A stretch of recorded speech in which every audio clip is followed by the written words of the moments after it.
It's not the oldest seaside resort in the country, but it's the most famous. The Bass Masters isn't the oldest Crown Green Bowls tournament in the country, but it's the richest, and putting to one side the traditional aspect of the game, the most prestigious. And for the first time, Blackpool and the Bass joined forces to provide us with 4 days of just about the best the game has to offer. 32 champions, men and women alike, bidding to win the first and most lucrative prize of £7,500. Over 20,000 in all. No one goes away empty-handed. Not least, the reigning champion, the favourite, and the game's #1 for the best part of 25 years, Brian Duncan.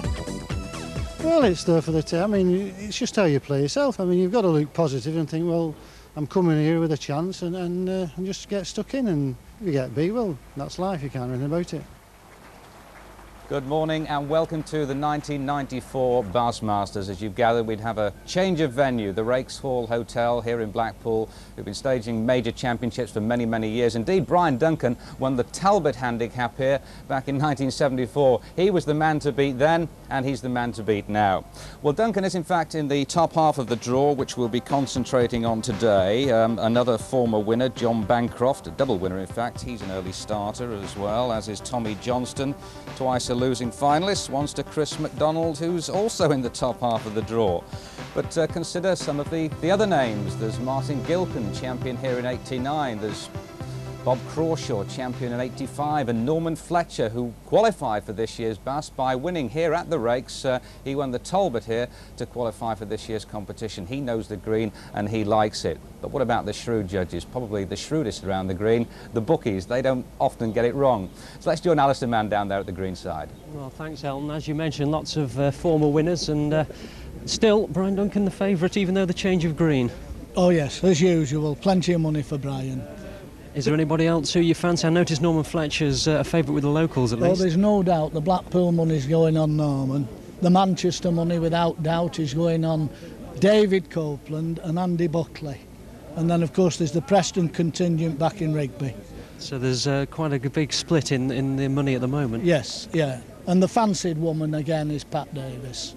She's the woman that they're fancying at the moment. She's got a tricky one against David Copeland. Yeah. I'm looking at Chris MacDonald, the former winner at 25 to 1. A little sneaky for him, perhaps? Oh, yes, yes. Funny thing about I've watched Chris lately, and I've seen him play extremely well without much success. But then he goes to Rochdale last week to the Success to the Plough and picks that up. So he's in a bit of form, he's Chris MacDonald. So basically it looks as though maybe a Norman Fletcher Brian Duncan final? Well, that's what the people think. Well, there you are, that's what the people think. Back to you, Elton, what do you think? Well, I'll have to say I've got a fiver on Norman Fletcher to win the tournament. I'm joined by the national veterans champion 12 months on from 1993 at the Woodland Hotel in Ellesmere Port. Veterans champion, Roy Armstrong? Yes, I prefer to call it the senior tour. Yes, I did enjoy it. Yes, I enjoyed playing in that this year, and it was a new experience for me. It was just the second time I'd played in it, but I had to beat some of my old adversaries from 20 years ago, and it was good fun. But seriously, it's indicative of the way the game's gone over the past 10 years. Since round about the start of the Bass in '82, that you actually do have a veterans circuit, if you like, because you're all veterans back then. Yes, there were a few young players in the game then. Yes, it's a good idea because no matter how old you are and how long you've been playing, you really love to play, and to separate those people out, it's a real good thing, and we have a good sponsor, and so it's very nicely done, and I think you'll find there'll be more of those. Now, what about the significant change in the Bass this year, being at the Raikes Hotel here in Blackpool? How important is familiarity with the green, for example? Well, it's very important. I think actually this year it is the best field for the Bass that I've ever seen. When you think about the fact that 24 of these players have actually played in the Bass Masters before, and 9 of the players have actually won major competitions on this green. So the holder, Mr. Brian Duncan's going to find it very hard this time. And it's nice to be in Blackpool. It's the home of bowls, really, isn't it? Oh yes, yes. You know, we've got the Waterloo, and we've had the Crown Challenge here some years ago. But oh yes, everybody loves coming to Blackpool to play. Okay, well, a local who's out there on the green at the moment is Michael Leach, who's playing this week despite recently suffering a family bereavement. But it's good to see Michael here. We're delighted that he has turned up, and always good to watch. A bit of an exhibitionist. Yes, Michael's my kind of player, and I think the game needs him. He puts so much effort into the game, has a little bit of a chip with the crowd, but one of the things that we say about the game today is that we're a little bit short on characters, and Michael is certainly one of them, and a very, very good player. Yes, he's fun to watch. He's a solicitor, as you can see there. 3 appearances in the Bassmasters. He's not done well in the past. He didn't really like the woodland green, did he, in Ellesmere Port? But he'd be a lot happier here. He knows this one much better. Yes, he's played quite a lot of matches on this green and won a title on this green. He actually won one of the panel tournaments earlier on this year. So he's quite familiar with the green. I think he would have liked it just a little bit quicker, but Michael's just one of the most experienced players, and he'll soon come to terms with that. Well, let's have a look at his opponent, Andrew Buckley. You know his dad better, Stuart. Yes. Come on, tell us the story. Yes, I know Stuart very well. He beat me in the final of the Talbot Championship in 1975. It was one of the... Here, yes, on this very same green. One of the tactical blemishes on my career, that I have to say. So he's a warehouseman. He's making his Bassmasters debut, is Andrew, just 25. What do you think his dad, Stuart, will have told him about the green in view of his remarkable success back in 1975? Well, his dad, Stuart, of course, is left-handed, so that won't play any part in it. But Andy's had a very good upbringing. Stuart's taught him all the right balls to play. He'll have taught him the speeds of the green, the uphill and the downhill. And Andy's a very good player in his own right, a Greater Manchester County player, and of course the current Yorkshire Bank Crown King champion. Ever thought of having a ponytail yourself, Roy? Not quite the cloth calf image of Crown Green bowls, but no. It's good to see the young lads in, isn't it? Oh yes, yes, smashing. They've all got their own individual styles, and why not? Good luck to him. Yeah. All right, well, let's see how the game's going. It's 1 across actually. Andrew Buckley, I think he's going to pick up just the one. Yes, just the one. So he takes a 2-1 lead. The referee for this one is the delightful Mary Ashcroft. Good to see Mary here with us again, and our commentators, well, Brian Brett and the incomparable Hugh Johns. Good morning to you, Hugh. Thank you very much, Alton. Yes, the sky's clouding a little here in this corner of Blackpool, almost in the shadow of the Golden Tower. Can't be much more than, what, quarter of a mile away. Here, a sort of leafy suburb of Blackpool. The green in beautiful condition, running well. Michael Leach certainly a lot closer than the first bowl of Andrew Buckley in what this is the fourth end of this match. Andy is closer with this one, but is he close enough? Pulled up. So Michael trailing 1-2, but holding 1 at this moment.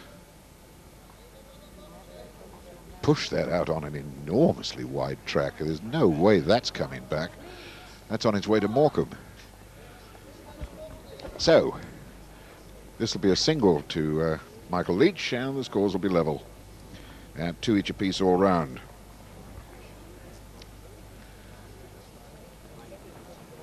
And Michael playing a mark parallel with the edge of the green furthest away from us.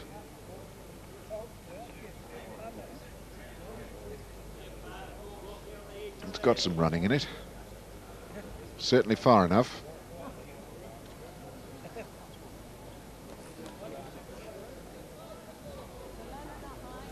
See if Andrew finds the line better. Gets a collision. I think that's more or less equidistant now with the blue bowl. What do you think, Brian Brett? I was just going to say yellow bowl, believe me, honestly, before the referee said that. I thought so, actually, Hugh. But this is typical, isn't it, Leach? And he's flying a little there. He's starting to get the adrenaline going. I wonder what he's going to do next. He can't actually get where he wants to. I think he was going to go for another edge after this, and not that edge. But he's not going to do it this time. So Andy has a good line again. Got himself 2 there. No bother.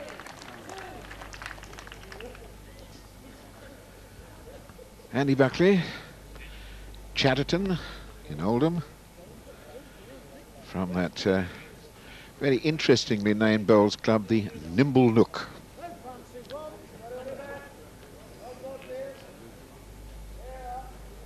Andy, who won the Junior All England back in 1985, showed then that he had the stuff that will make a bowler. Michael Leach.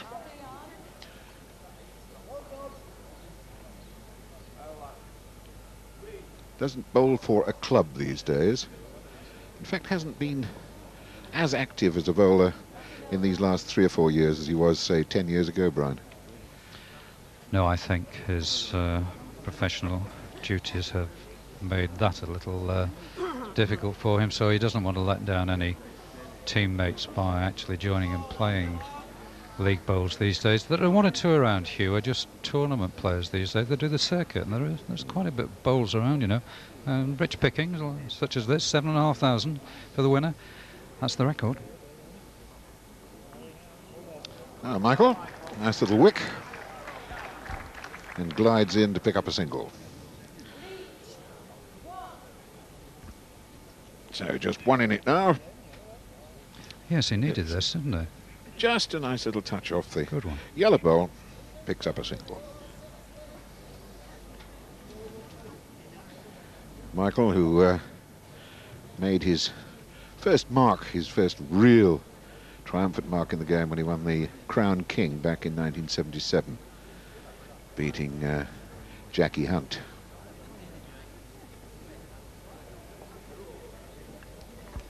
Yes, and that's a tremendous competition to win because it's played first in the counties, in heats, and then goes on to the Waterloo. So you've got to beat a few players and beat a few greens, Hugh, so it's a good competition.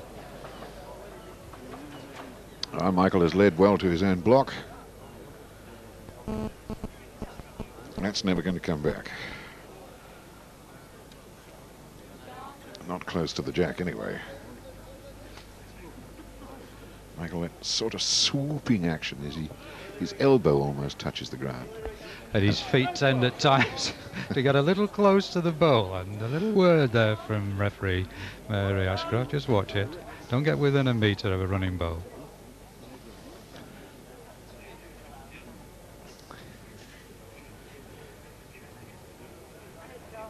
Oh, unlucky, Andy. So, a single, Michael Leach. 4 each piece all round. And Michael exploring another piece of land altogether.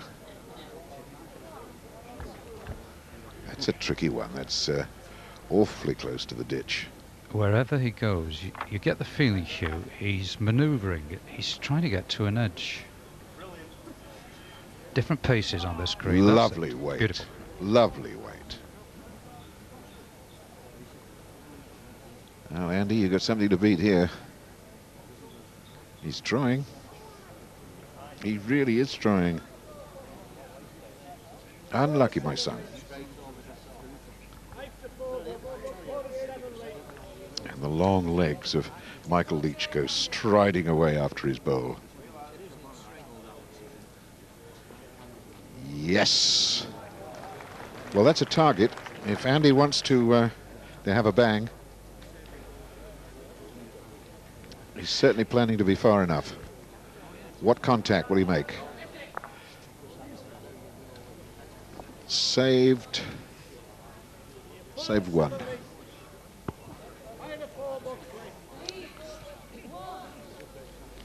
Five, 4. Michael Leach. No, he didn't go for the edge there. Comes back from whence he came. Doesn't want to go in the corners. In that case, let's try and read the mind of Michael Leach. He's halving the green. A lot of people in the legal profession have failed to do that, so what chance have we got? Come on down. Come on down. A little bit more. Close enough. You know, Hugh, I watched him practice yesterday for a long time. He never played these marks. He played up and down the edges. He did indeed. He did indeed. Yes, I observed the same thing. You've got Andy Buckley completely confused at the moment. Michael with that very, very low delivery, the right forearm right down parallel with the ground. Take a little off now, just a fraction. Woo, woo.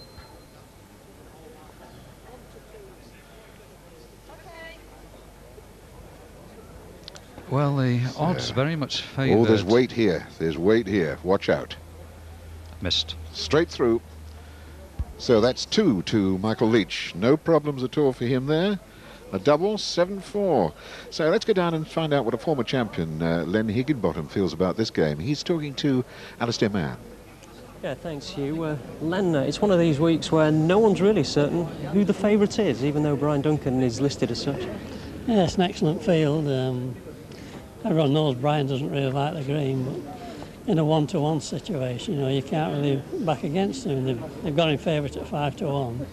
But some good players in it. I really fancy Ian Rigby. He really does well on here.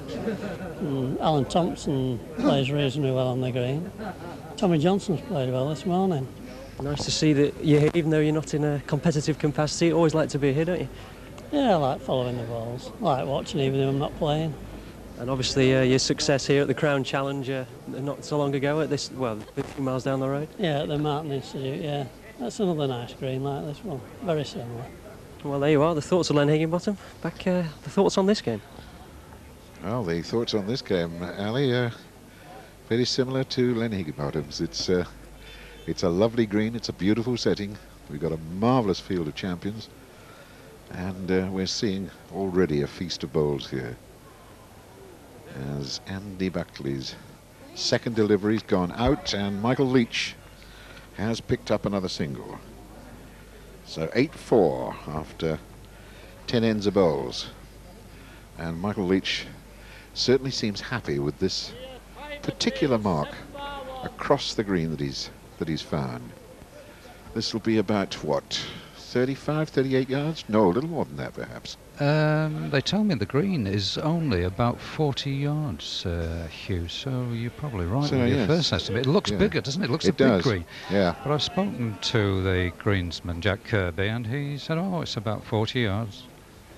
Just seems a long way. No reason for Leach to change until he has to. This might be better for Buckley at last. Might just have gone out. Yes, Michael was more or less on a length, block high with his first. Needs what, about another 4 inches of running with his second, and oh.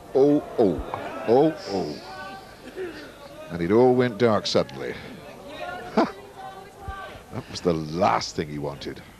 It's dangerous too, isn't it? This, he's got to be extra careful. He doesn't want to do the same thing. I think Andy's going to stay well away from it.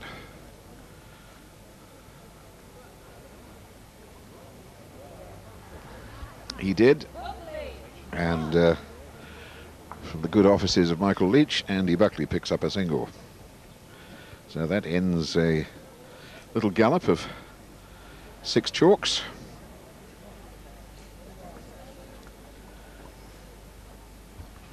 This is what it's all about now, Hugh, isn't it? Right away into that far corner, beneath the scoreboard. A much longer mark. He will then attempt, having sent this out to finger peg, to get straight back across to the far corners and test Leach. Oh, that's not a bad lead at all. Michael's got some work to do here. It's far enough. Needs a collision. Nope.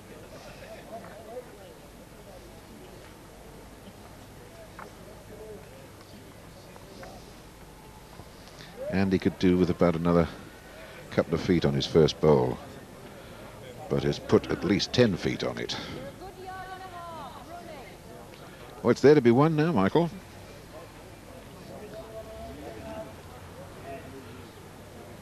And Michael wants to get there ahead of his bowl to see it arrive. That'll do him. That will do. Single, Michael Leach, 9-5, he leads.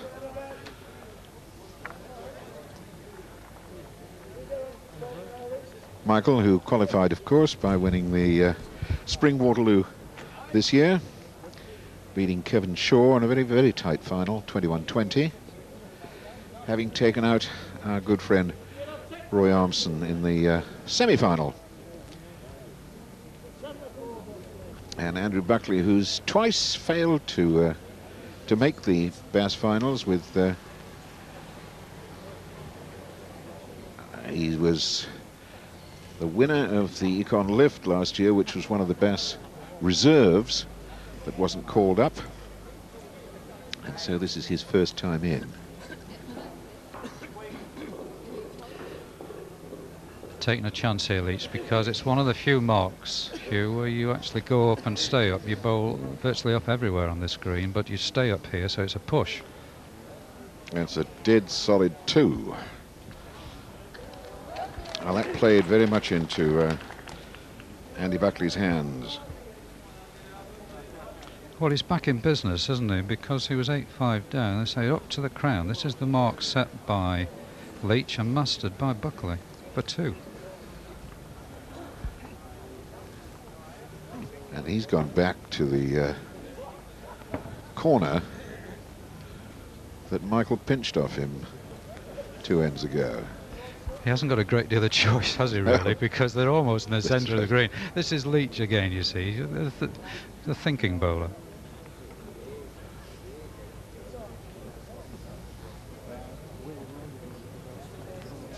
It's heavy. I wonder if the green is drying out significantly. It looked a bit heavy when we started, but it seems to be running a bit better. Well, we've had a fair bit of sun and some breeze here in Blackpool around the green of the Raikes Hall Hotel, and there's still plenty of room for spectators. If you're in Blackpool this morning and got nothing to do, or in Blackpool all day with nothing to do, you want to see some bowls, there's plenty of room down here. And it's free. Oh yes, yes, must make that point, Brian. Best free show in town. So, Andy Buckley, another single.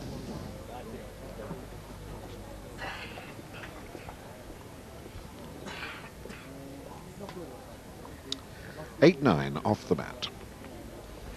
He's been jockeying for this for 2 or 3 ends, Buckley, just trying to get corner to corner, and every time Leach has scored off his marks, but this time he's got what he wanted, but now he's got to double the length of play and lead well. This isn't bad. No, that's a very tidy opening bowl.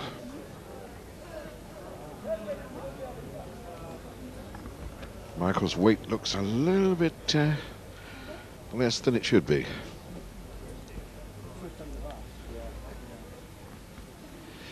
So Buckley certainly with a bowl, well, 18 inches through. Got to improve on the short bowl here. This is better. Good 2 at the moment. Yes, Michael's got to find a very, very good bowl to save something here. He's certainly got more on it than his first. I think it's just about enough to win it. No. 6 of one, half a dozen of the other. What have they decided? It's a single. Andrew Buckley. And Alistair Mann now has another interesting character to talk to. That's Andrew Buckley's father. Well, yes, indeed. Very interesting spectator indeed. How was Andy's confidence going into this game? He wasn't overconfident. His bowling's just been slightly below his top, but he's quite philosophical about it. On the day, it's anybody's, you know. Is there a mark he's favouring? Is there a distance? He's going to play this game, he's going to play longish marks. I think he feels it's his best chance. He's had some success in Blackpool. Blackpool's not been bad to him this past year or so. He's Crown King champion, which puts him in the Bass today, and he got to semi-final of the Waterloo last year. I think his lack of experience cost him it, but it's done him good in the long run, you know. Oh. Yeah. Now, obviously, Roy ARMSON was a man that you defeated here on this very green, 1975. Do you remember that game well? Quite well, yes. I think it was 21-14. I think I was at the top of my form then. Yeah, it's had some happy memories. So let's hope you got some more happy memories from your son. Back to you, Hugh. Yeah, thank you. Thanks, Ali. That was interesting to hear from Andy's father, Stuart. one man who knows this green and will have passed on all his knowledge to son Andrew. He will indeed. That was a terrific last 8, I remember that day. Roy beat Arthur Murray in the semi-final and Noel Burrows in the quarter-final. 21-14, correct, in the final. Stuart Buckley beat Roy. Yes, I've seen Arthur Murray here this morning. Yes. Amongst many famous bowlers around this green. All wishing they'd qualified, but there were a few missed out, aren't there? Stan Frith, Arthur Murray. So, as the score goes up on the board, 10-9 to Andrew Buckley. We can take a short break, but there'll be activity here as soon as you come back.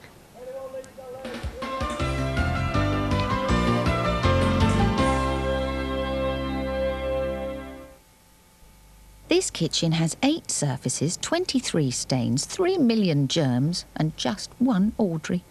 Tired Audrey, actually. But not anymore, because now there's Flash Liquid Gel. Liquid gel on all this? Just put it on. It dissolves dirt on contact, then wipe. So burnt milks. A doddle. Wine. A walkover. It even helps kill germs. So now cleaning the whole kitchen's a piece of cake. With Flash Liquid Gel. You love the smell of fabric conditioner, but does it last on your laundry? Mine does. Now I've changed to new Lenore Plus. My washing stays fresh for up to 5 days. New Lenore Plus has time-release freshness. Freshness that's released slowly. Day after day after day. This is fresh. I've just put it out, but I washed it 5 days ago. With new Lenore Plus, the freshness stays for up to 5 days. Spots, lies and videotape. Since using Clearasil lotion, the phone just hasn't stopped ringing. Since using Clearasil, I've become a babe magnet. Ah, more grease, more dirt, more spots. Clearasil lotion removes twice as much grease as cosmetic cleansers. Clearasil lotion, what's that? Use it every day, it's wicked. It's medicated to clean poor teeth. Since using Clearasil, I'm irresistible. Face facts, clearer skin, Clearasil. It couldn't be clearer. If you soak your dentures, what would get you to switch to new improved denture cream? If it got my dentures really clean. In just 90 seconds, denture cream removes even the toughest stains from your dentures. If it got them really fresh. New improved denture cream tastes minty fresh. Clean. Fresh. New improved denture cream, now even better. Wimbledon versus Bristol Wobble, and Bristol Wobble have a free kick. The manager's looking a bit wobbly. The wall has gone to jelly. Big Heart with his tasty left foot has really given it some jelly this time. Oh my word, this boy's got bags of talent. It's a goal! Bassett's Jelly Babies, they're in a wibbly-wobbly league of their own. Whirlpool, the world's #1 washing machine manufacturer, are now delivering their machines all over Europe. But to get clothes really clean, which detergent did they choose to remove tough stains? After testing numerous detergents, Whirlpool found that Ariel, Europe's best-selling detergent, gave them outstanding cleaning. Whirlpool and Ariel, together bringing quality cleaning into your life. At Little Chef, desire for our strawberries and cream will overtake everything. Little Chef, turn left. We get it right. Welcome to Le Mans, the 24-hour race. Handy's refueling on Farley's breakfast timers. Topped up with vitamins and minerals, he's fit for the day. And what's he filling up with now? Yes, it's Farley's lunch timers. A few laps later, and he's in for the Farley's tea timers. Well into the ninth day race, and the Farley's team take it.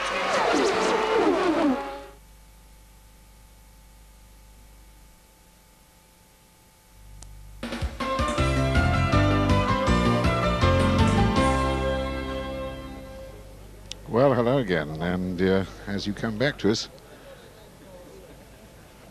Andy Buckley has taken an 11-10 lead, and Michael Leach is strolling down to see whether he's 1 down or 2 down on this end. He's 2 down. So Andy Buckley takes the 13-10 advantage here after 19 ends of bowls.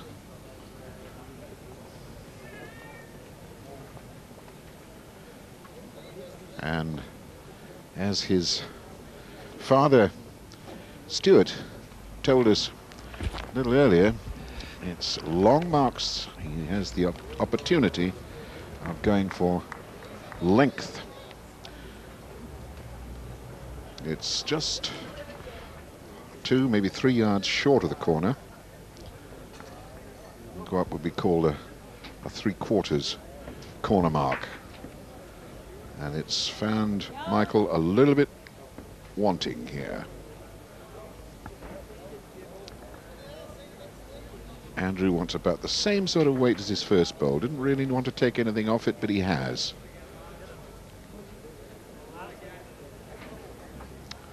Well, I'm not sure that he's beaten the short bowl of Michael Leach, but Andrew Buckley is holding 1, and that surely is never going to arrive. That's a 50p bus right away. Well, this could be bad news. Another 2 for Andy Buckley. That's doubles back to back. And he takes a very, very solid 5 chalks advantage. 15-10.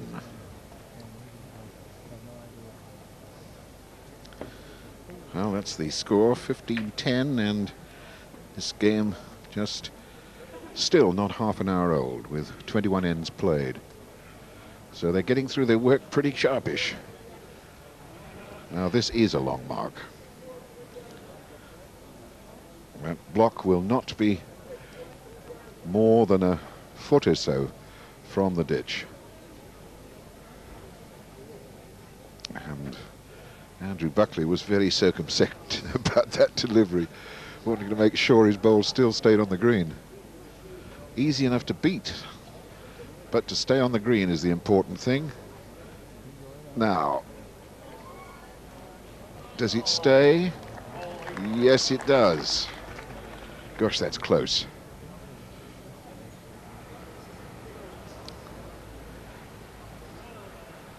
And he said a little run on to his bowl as he went past it. Well, the blue bowl is counting, and Michael will want to stay away from it because the slightest contact on it would send it off the green. It runs down a little bit in that corner. Fastest corner here. Yes. So, Michael Leach has got the block back in his hand after a 5 chalks gallop by Andrew Buckley. 11-15 off the mat. And Michael at last going for another. Well, he did try it on this side of the green. It's the first time he's tried it on that side of the green. I think this will be more difficult. That is certainly the fastest edge. Typical Leach. This is a straight peg mark with the bias working against the slope. He's caught him out here. He's caught Andrew Buckley out by a mile. He's straight into the ditch. Pace. The slope of the green trying to pull the bowl down, and the bias of the bowl trying to keep the bowl up, and the bowl eventually runs more or less straight. But he can't afford to get lower than the jack. It looks to have got the weight better on this one. Yeah. Enough to win it. Yes.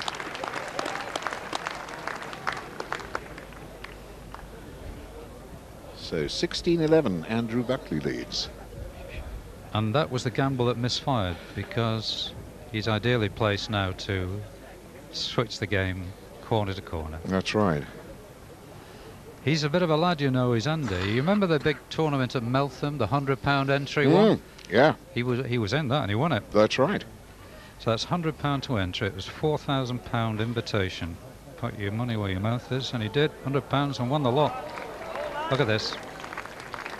Yes, he beat John Bancroft in the final of that one, and really beat him well, 21-12. And he's got He's got Mike Leach under the cosh here.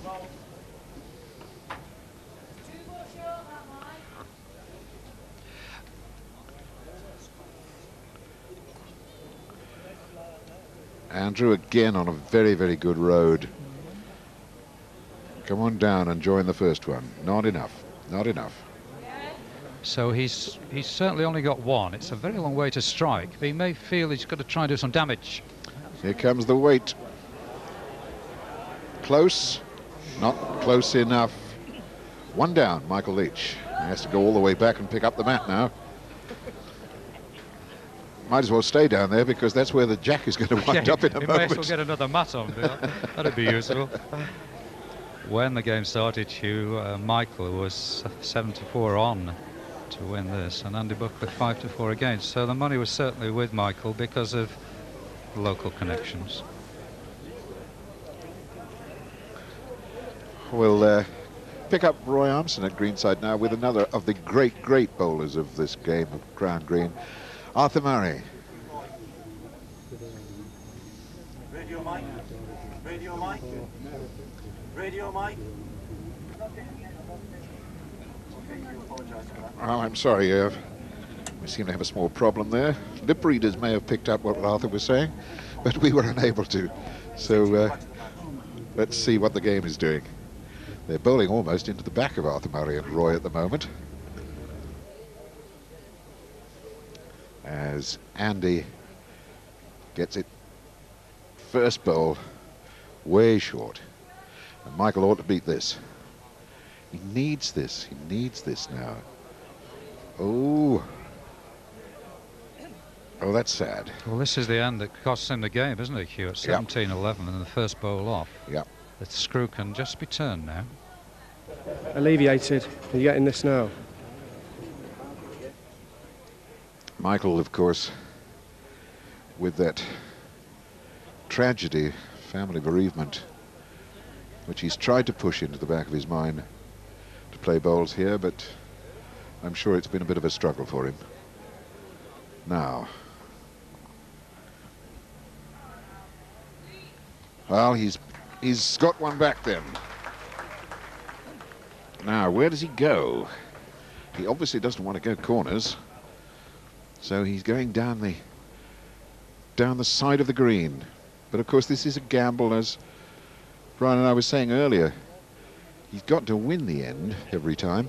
Otherwise, he's played into Andrew Buckley's strength, because Andrew can capitalize on these to go corner to corner. That's not close enough to put pressure on Andrew. No, the tactics are interesting. He daren't go up to the crown. He's tried that. He's just caught him, Hugh. Pace.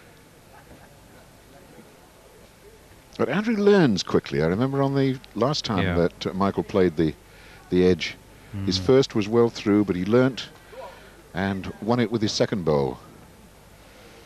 This is difficult to get at. Yes, the bowl is blocking, but he's you see what I mean? He learns. Adjustment, isn't it? The adjustment is dead right, and he's won it again. So 18-12. So now I think we've cured that sound fault, and we can go down to Roy, who's with Arthur Murray.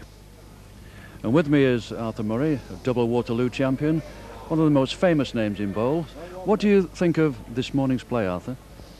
I think there's been some very good bowling, Roy, this morning. The green is in immaculate condition.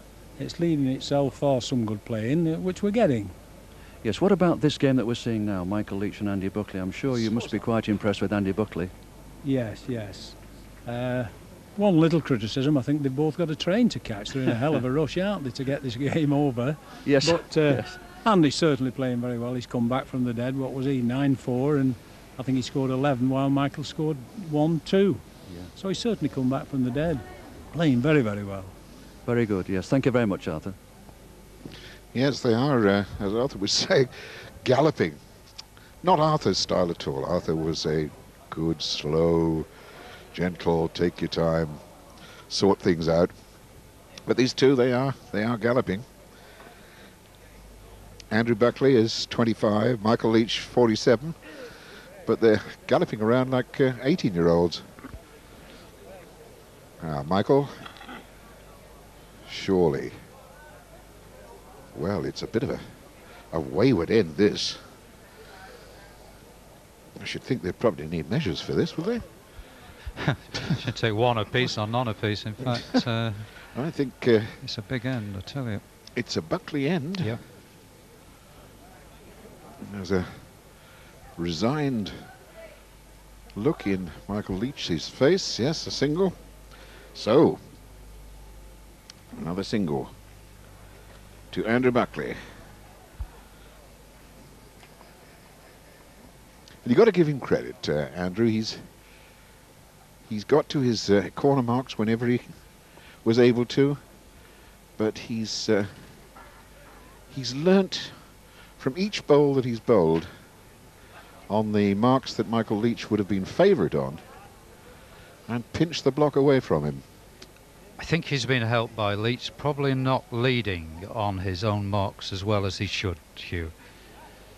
Look at this. Drop short. The body language is not good with Leach at the moment. No. No. This, if it works out as it's going now, would remove one of the big names from the top half of the draw. He's very fancied at 8-1 for the tournament. Buckley way out at 25. We referred, of course, to Michael's problems in bereavement, in the family bereavement, but then there was a terrible time, what, some 10 years ago, when Michael went for about 5 years without playing, because he had a case of the yips, and that terrible situation that the bowl wouldn't leave his hand. He would go on the green and the bowl literally wouldn't leave his hand. He'd wind up sort of windmill fashion and it just wouldn't go. That's right. Remember Eric Bristow, the darts player, had the same sort of problem for a time. Now, Michael has picked up a single here anyway. So 13-19 off the mat for Michael. He's going back towards the corner, Hugh, but not fully. It's not worked for him on the shorter lengths. No. Is that jock staying on? Well, it's just about there. It's gone out of our sight in that corner, so we're looking down at the monitor as that bowl approaches. Does it stay? Gently into the ditch.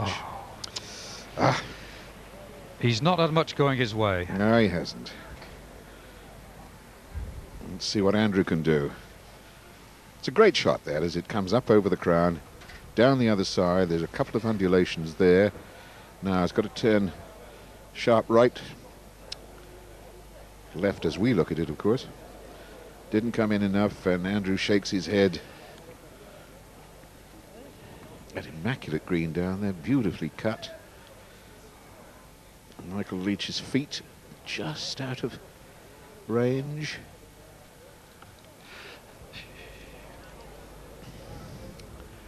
Well, this could well be a double for Andrew, and if it is, it's the handshake time. Let's see.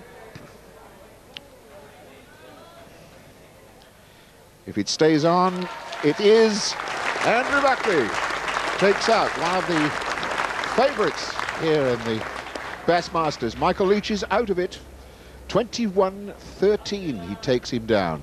So there's a bright new face shining in the Bassmasters. That's Andrew Buckley. He's through into the second round. I wonder how much further he can go. Well, we're going to the break now. There'll be more bowls here in Blackpool when you come back.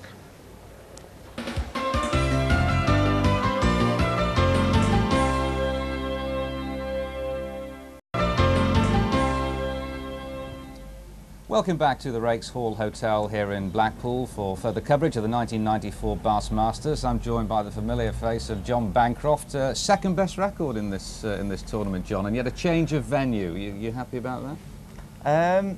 Well, the whole setup here at the Raikes is lovely, really. I mean, I'm just hoping it is actually smashing, isn't it? It really does look a picture. I mean, from the bowling point of view and the spectators and everything, it's an excellent setup. So hopefully I can do something this week. Your type of green as opposed to the more trickier Woodlands green that we've seen since 1982? Personally speaking, I'd like the green to be a little bit quicker, I must admit, but can't have everything, so just have to get your head down and do your best. 10 out of 10 to Andy Buckley, who we saw previously beating Michael Leach 21-15.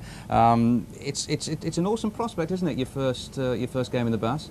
It's very nerve-wracking, really, especially playing someone like Mike, a local chap. And Mike's the sort of player, if he gets a few in front of you, he can dominate you a little bit. And Andy's done well because he went a few behind early on in the game, and he's done well. I mean, his father Stuart will be highly delighted, Stuart. I mean, he would obviously have been giving a few tips. I mean, Roy was saying that you know, he beat Roy here in 1975. How important, it's something I asked Roy before, is familiarity with a green? Oh, it's vital, really. The one thing about this green that will suit most of the top players, really, is that they play in the competition every year in the actual Talbot Trophy, whereas in the Woodlands we only see it once a season. This green we tend to see it maybe 2 or 3 times with the TPA Championship and the end of season pairs, that sort of thing. So we are more familiar with it. So in theory you should see more close bowls on here than you would on the Woodlands. Well, stay with us, John, because shortly we're going to be talking about the favourite, Brian Duncan. He's next up, who won his first major title, would you believe it, 30 years ago. I mean, to put it into perspective, he is to Crown Green bowls what Jack Nicklaus is to golf. Rob McCaffrey reports. Brian Duncan, simply the best. A professional in every sense. He just loves the Bass Masters, but then Duncan is simply the man. I mean, it's a matter of people talking. They'll say you're the man, right? It's just their opinion. I mean, there's always been a lot of good players, which there is today, that are always probably on the same level, really. But at the end of the day, sometimes it's probably just the consistency that sometimes just gets you through. To get him through the day at home, Brian's got a little pet. Well, a big pet, really. Cleo, his Rottweiler. He relaxes walking the dog and also watching rugby league. His beloved Wigan, the hometown team, and the man he admires above all others is Captain Shaun Edwards. It's that level of consistency that in Shaun Edwards I think that you must sort of look for in your own game in a way. Well, that's right, and I mean, I know Shaun pretty well to speak to, like, really, you know, and I know his father as well, and you just feel that he's dedicated to rugby league, and I think he's been dedicated over the years. I mean, we have bad games, we have good games like everybody does, but over the years he's certainly proved his consistency, and on the field he's certainly 100%. A quick look at Brian's trophy cupboard just serves to illustrate how successful he's been down the years. But the Bass isn't his biggest task at the moment. This is his biggest task. This is Jacob, his grandson, who he looks after when Mummy and Daddy are at work. Are you going to get him into bowls as soon as possible? He's been playing about with the balls in the house, like, really, but I don't know, it's up to him a long time off yet, isn't it? Jacob, where's the bow wow? Now you say one word, bow wow. Can you say, where's the bow wow? Jacob, bow wow. Say bow wow, he's going to say bow wow. He's not going to Never work with children. Nice to see Brian in such relaxed mood there. He doesn't always look relaxed on the green, John, though, does he? No, he's highly concentrated. He wants to win. He hates losing, Brian. I mean, he accepts defeat graciously, always, but he doesn't like it, like any of us do. What's his greatest attribute, do you think, as the great man? Well, obviously, his concentration and his desire to win, really. I think he wants to win competitions, he wants to win titles. I think, obviously, he's never said it, but obviously he wants to go down in history as the greatest bowler that's ever lived, and I think that keeps driving him on to win one title after another. I don't think there's too much doubt about that, John. And when you look at his record, that's just in the Bass Masters. He's won it 4 times, going back to 1984. He's won the Waterloo 5 times. Do you think that his achievements, rather like Nicklaus in golf, will ever be emulated? It's hard to see it.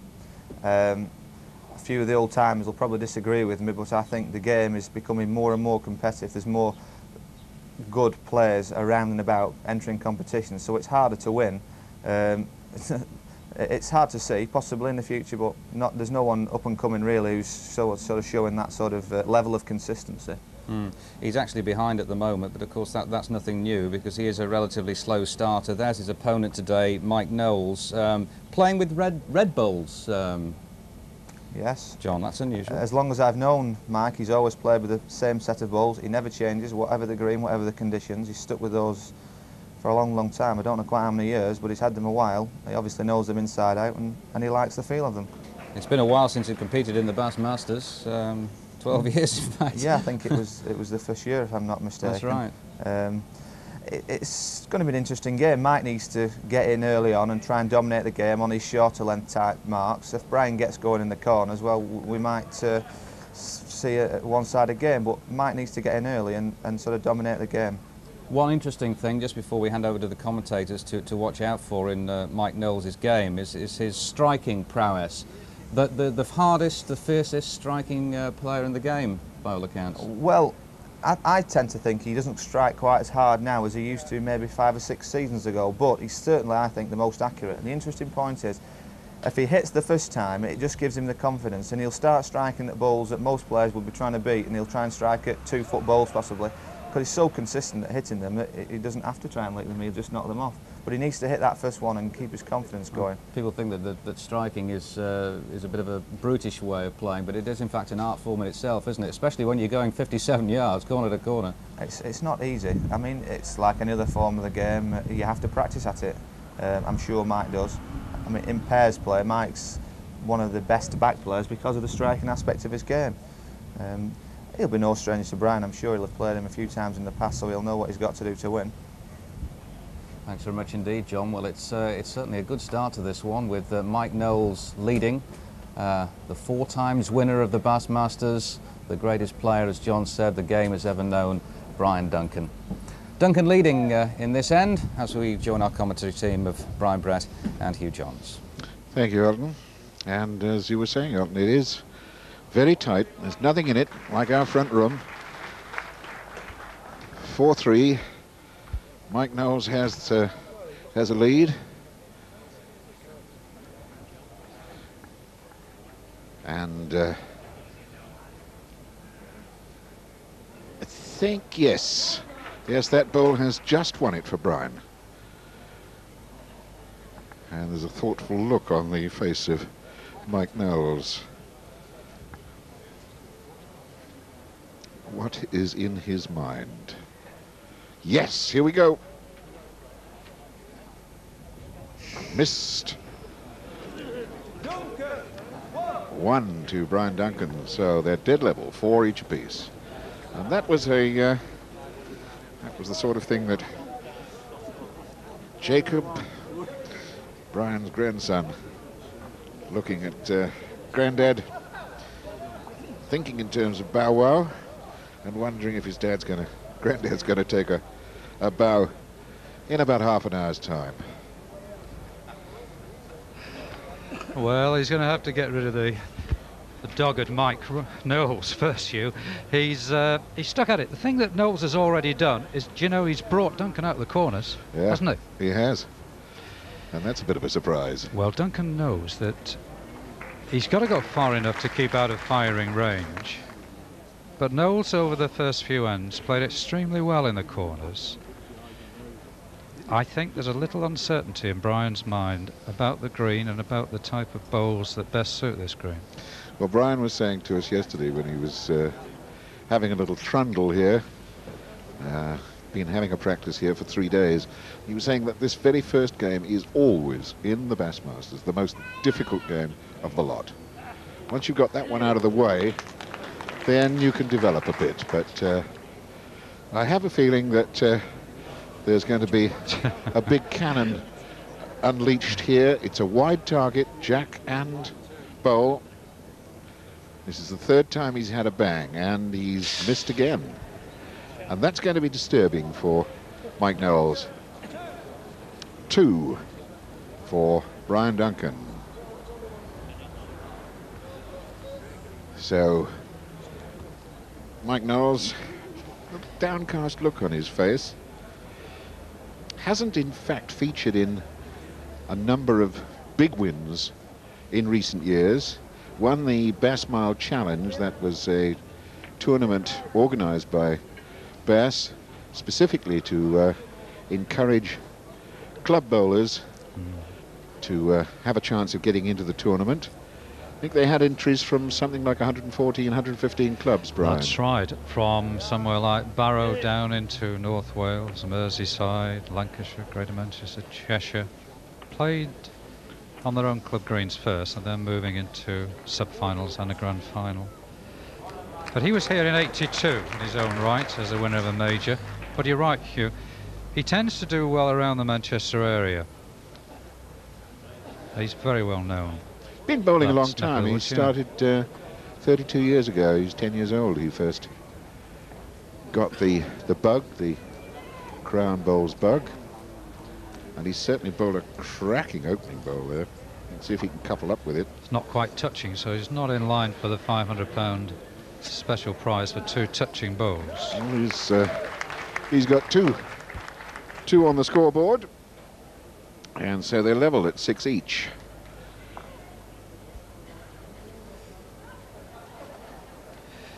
Mike has lost a considerable amount of weight over the last few years. Oh. I would say he's lost something in excess of 3 stone. He really was a huge man a few years ago.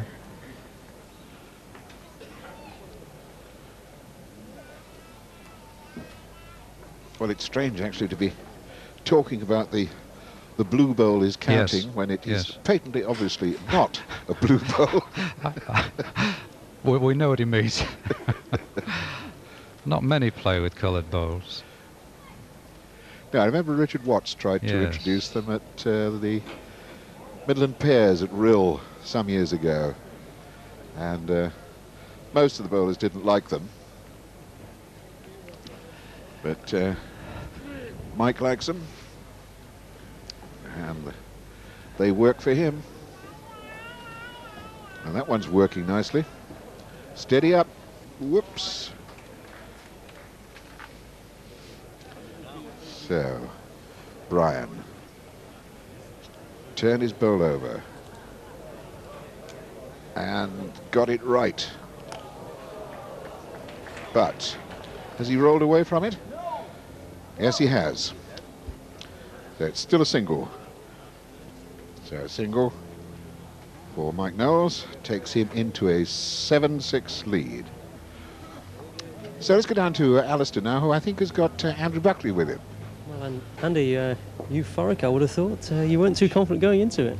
Well, bit in between, really. I've had a couple of in and out results recently, but like my dad said, it's all on the day. You know, if you play your game, you've got a chance.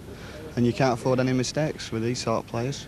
Blackpool's been kind to you recently, hasn't it? Yes, I've not done bad at Blackpool. Won a few bob here, so, you know, it's a lucky place for me. Just hope I can keep it up. How did you find the green? Nice. It's nice. Very, very evenly paced. Should make for some good bowling. I think you'll see some good bowling over the week. And obviously you'll be looking at this game quite keenly. Well, not really. I'll watch it, but you don't bother who you play. You get on with your own game. You just carry on, and if you play your game, you've got a chance. Well, it's certainly nip and tuck. Knowles is the kind of man who can destroy anyone's ends by just smashing them out of the way. I think a lot depends on this game, whether he hits with his striking, because he's a very, very good striker. And if he starts hitting, I think he'll give him a game. I don't think Duncan's licked him yet. He's played him 3 times, and Knowles has beat him 3 times. So it should be interesting. It should be a close game. But you're just happy to be in the second round, doesn't matter who it is? Yeah, first time here, I'm just happy to be in the second round.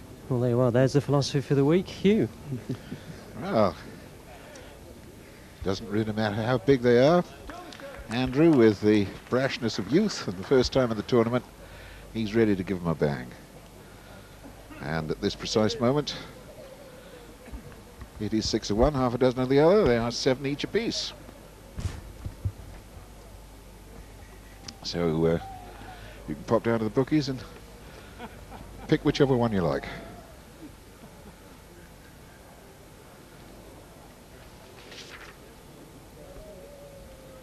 Yes, if you wanted to bet on the heat, Hugh, before it started, 2 to 1 Knowles, 3 to 1 on Duncan.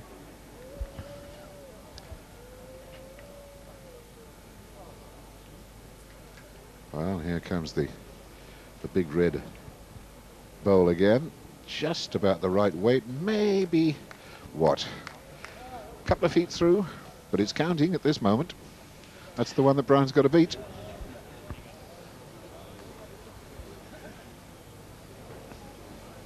Finger peg bowl, bending now, and gone out. So,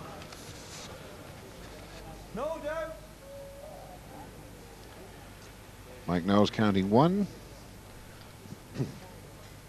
Anything, what, 2'6" from the block, will give him 2. And that is good enough. Yes, indeed. 2 good ones, Mike Knowles. 9-7, he leads.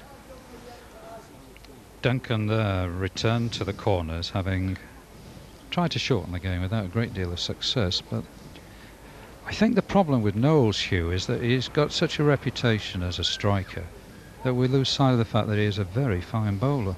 He's a lovely touch bowler for a big man. He just strokes those bowls out, you know. And the remarkable thing, and we were talking earlier about Brian Duncan saying that the first game is always the most difficult one. 1982 he went out in the first round, 1983 he went out in the first round, 1986, 1987, 1988 he went out in the first round. The rest of the time he goes to the final. Yes.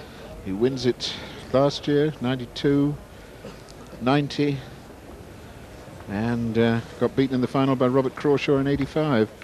4 finals, 3 times he's won it.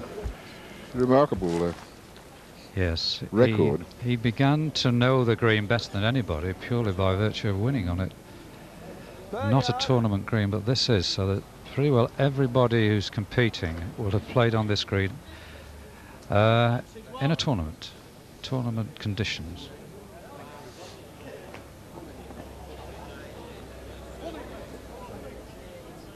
Yes, and Mike Knowles has crept in to count again.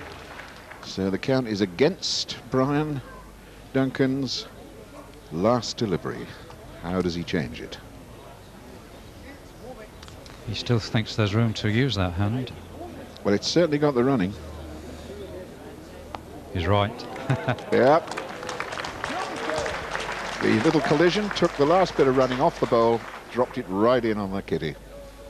So a single, Brian Duncan. But there's still nothing in it at all, just one chalk. Mike Knowles leading 9-8. And Brian going for a round peg mark. Just short of the crown. Coming down from there, and if the weight's right, well, it wasn't actually, but the collision with the block stopped the ball running through and put it in a counting position. Just shows that he's not sure where to play Knowles to get the best rewards. They say, the locals, that this is a round peg green, that you can follow the jack with confidence. Brian Duncan turning his bowl over. Ah.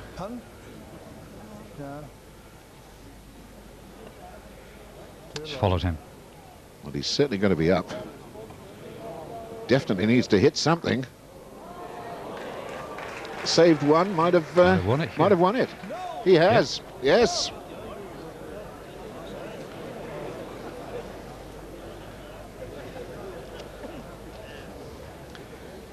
Well, it's the first time I've seen Mike Knowles in action.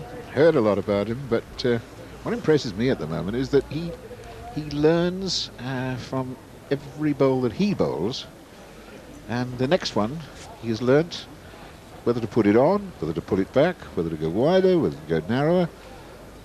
He's watching and learning about the green with every delivery.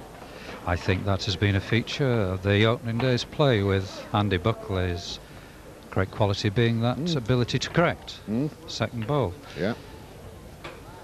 The leading in that case has not been as good as they might like. That's not bad, and he's in a position to get to the corners. He's playing Duncan's game.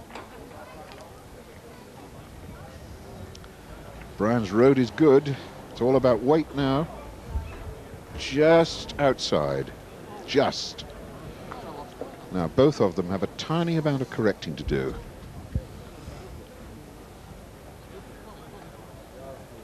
Mike Knowles coming on a wider piece of land, but took too much off it. And Duncan too goes out wider. And he's not going to be short. It's going to die here. Oh, it did die. Would you believe it? Well, I think Mike Knowles is a little fortunate to count on that one.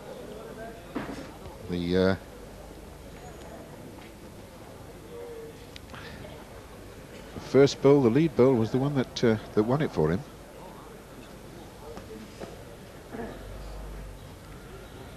Now, a big long finger peg mark.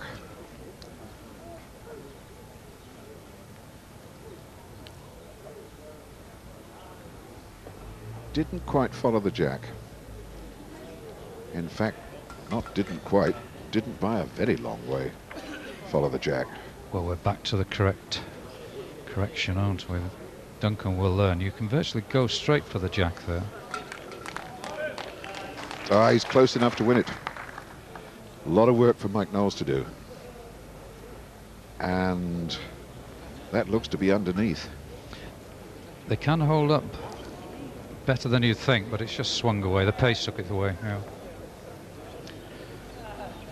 So a small error by Mike Knowles. Brian Duncan punishes him. Looking for 2. Yes, indeed. No problems. So the gap's back to 1 again. 10-11 off the map. Brian Duncan. Mike Knowles with that wafer-thin lead. The great man, the man who's been there, got the T-shirt, done it all. And more than once. Just moving the jack around, not full into the corners. A nice swing just at the back end as the bowl approaches the jack. Lancashire Merit, the Talbot, the Waterloo, the Bassmasters. Never won the All England. No. Got closest to it 9 years ago, Yeah. and he lost in the final to Terry Moss. I suppose that's the one trophy that he still has to win, that he's still got his sights on. It's a very difficult one to win, playing on different greens, and then to reach the last 64 through your counters.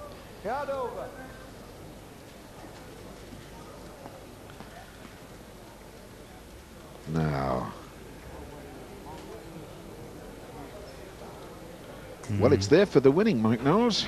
Brian Duncan's 2 bowls are, oh, a good yard and a bit away from the block. I felt he hadn't quite got that right when it left his hand, but it's running It's up won a it. lot better. Oh! It's curved away out. I don't know, Hugh. It bent at the last moment. I wonder. What do they think? Yes, it's the red bowl.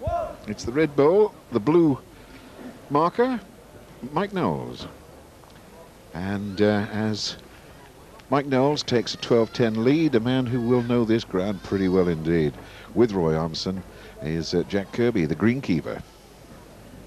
Yes, Jack Kirby, greenkeeper. I know you've had 1 or 2 problems with the green in the early part of the season, Jack. Was it something that you call dollar spot? Yeah, it was a fungicide, yes. The green runs headache, actually. What do you do to overcome that? Well, I don't think there's anything on the market that will stop this disease. I've tried all sorts and sprayed 4 or 5 times, but it's not always worked. And so if they could certainly get one that would solve the problem, it would be a... But the problem is, you see, once it comes overnight. And if you don't get on the job right away, it's all over the green in a matter of a few days. So you've got to work quick on the job to try and stop it from spreading. But what do you think about the green today, Jack? How do you feel that it's playing today? Are you happy with it? Wonderful. I would say it's the finest playing surface you can find anywhere. And I've been in bowl 62 years. As you know, Ray, I've played 62 years at bowl. And I've had the glory of winning the Talbot way back in 64, in the semi-final in 71. I was in the last days at Waterloo 48 and 52, and in the semi-final in 58. So I've had a few honours, and it's nice for me to put something back into the game after all these years. Thanks very much, Jack. It's lovely to hear dear old Jack, who quite rightly is proud of the fact that he's put something back in. Insofar as this green is concerned, without any doubt at all, she is in beautiful nick down there. Nice tight bowls, illustrated again here with the measurers having to come out to decide the outcome of this end. Arthur Scowcroft in the hat, and of course Mary Ashcroft. We've come to love and admire in her work as referee and measurer in this tournament for some years now. And there we go. Mike Knowles gets himself another single. 13-10. Mike Knowles in the lead. And by golly, we've got all the makings of another little sensation for you here this morning. You've seen Andy Buckley take out one of the favourites, Michael Leach, who was a heavy favourite to win the heat against Andrew Buckley, and Andrew took him out. Now I'm wondering here whether the defending champion is going to live through this first round game against Mike Knowles. They're all quiet over on the bookies' side, Hugh. I'm just wondering, they'll wait for the outcome of this end, and then they might start shouting the odds if Knowles wins this end. Well, Mike's got to improve by, well, a couple of feet, I suppose. There's a gap there. Can he get through it? No, he's got to bend hard now. No. Well, the yellow ball is counting as far as I'm concerned. I don't know what. Well, Terry Ashcroft. That's why Duncan asked you. Who is down there and has a better look than we do. He fancies the red one. Well, a little nudge on something here, not the red one, but on his own at a wicket. The gap is through there. Oh, the yellow ball is counting now. No doubt about that. Mike Knowles gives the one. Yep. A single to Brian Duncan. 11-13 off the mat. Well, now, it's really exciting and still will be exciting when you come back to us.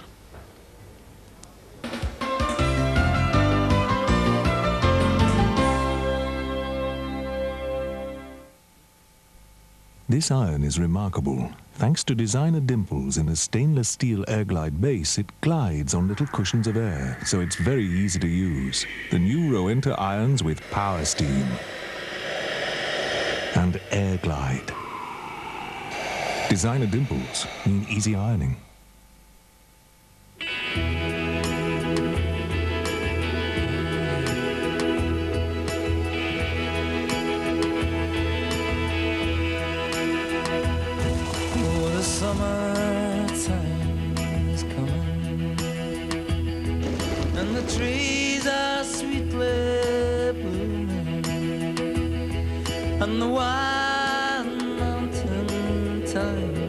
Only men's minds could ever have unmapped into abstraction such a territory.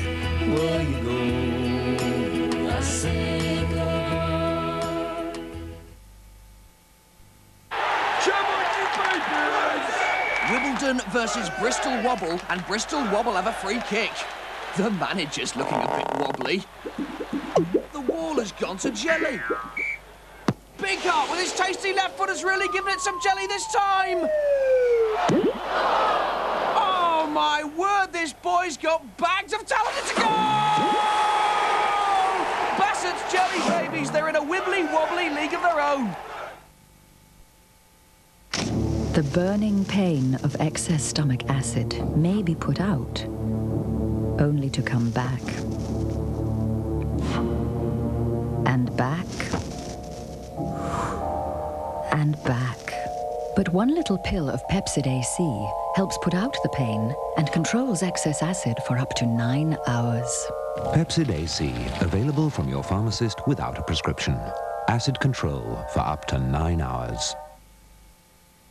I thought I'd give this other brand a try, but I wasn't happy. As a mother and at the nursery, I use Pampers Baby Dry because I found nothing better for keeping the children dry and happy.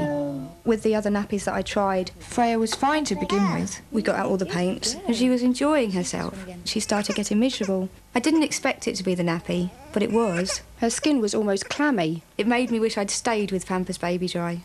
Only Pampers Baby Dry has this unique Baby Dry layer. Unlike other thick nappies, it lets wetness right through to keep it away from your baby's skin. Nothing's better for keeping baby dry. I won't be changing from Pampers now. I've never found a better nappy. With the Pampers Baby Dry, my daughter is always happy. Pampers Baby Dry, for drier, happier babies.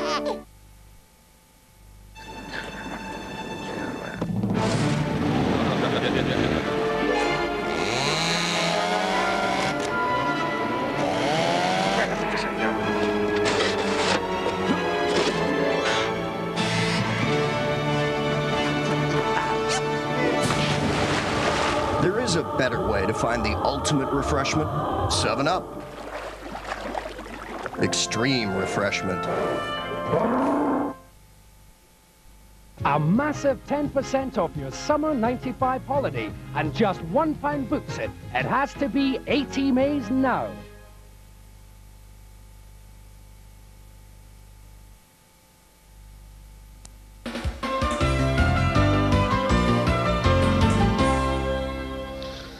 Well, Brian Duncan following his second bowl up here now, as his first one is basically unbeatable unless Mike Knowles has a bang at it, and he's dropped his second bowl short to prevent Mike Knowles getting the big strike in. 14-12, Mike Knowles is leading at the moment.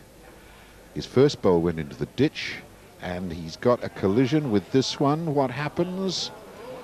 Has the jack gone into the ditch? And the red bowl has gone past the yellow bowl, and Mike Knowles has pinched a magnificent single. That was incredible. Well, well, well, let's look at that again, Brian. Well, corner to corner, mark set by Duncan, who just turned his back on this for a moment and then swung around to find just this happening. What a nice connection. And then the red ball rolls and turns to count. An amazing piece of work by Mike Knowles. Well, I wonder if this score, 15-12 to Mike Knowles, has affected the bookmakers at all. Aston Man is down there. What's the situation, Ali? Well, he was 3-1 on at the start of this particular heat. What will you be laying now? I'll take 5 to 4. Take your pick of the two of them. So you're really not convinced either way? Not now, I'm not. No, Alistair. 15-12 in front, it's only 21 up. Knowles looks quite good, really. But still, there's still enough interest in Duncan that even though he's 3 down at this stage, you wouldn't rule him out. No, you never rule Brian out. When he gets going, it's 2-2-2 and it can be up. Well, there you are. That's from the horse's mouth, virtually there. Well, that's what the money is saying about the game, and what you are, I hope, very much enjoying at home, is the sight of one of the greatest bowlers the game has ever seen, if not the greatest bowler. In a lot of bother here with 42-year-old Mike Knowles of Salford. Lists the Borough Social, the HR Blackley RBL, the Golden Lion, the Mowers Arms amongst his greens that he plays regularly. Duncan, but as Cliff, one of our bookies, was saying, never rule Duncan out.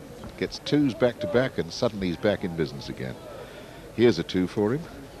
So it's 14-15 off the mat. Brian Duncan. I bet you don't get 5 to 4 now.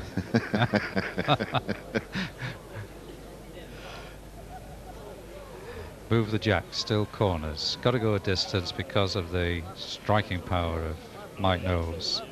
Well, a reminder again to people who live or are on holiday here close in Blackpool. Bowling all day today, tomorrow, Saturday and Sunday.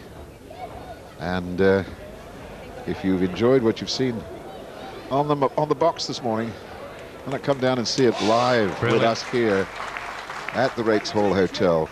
It really is enthralling stuff. You've got 15 inches past.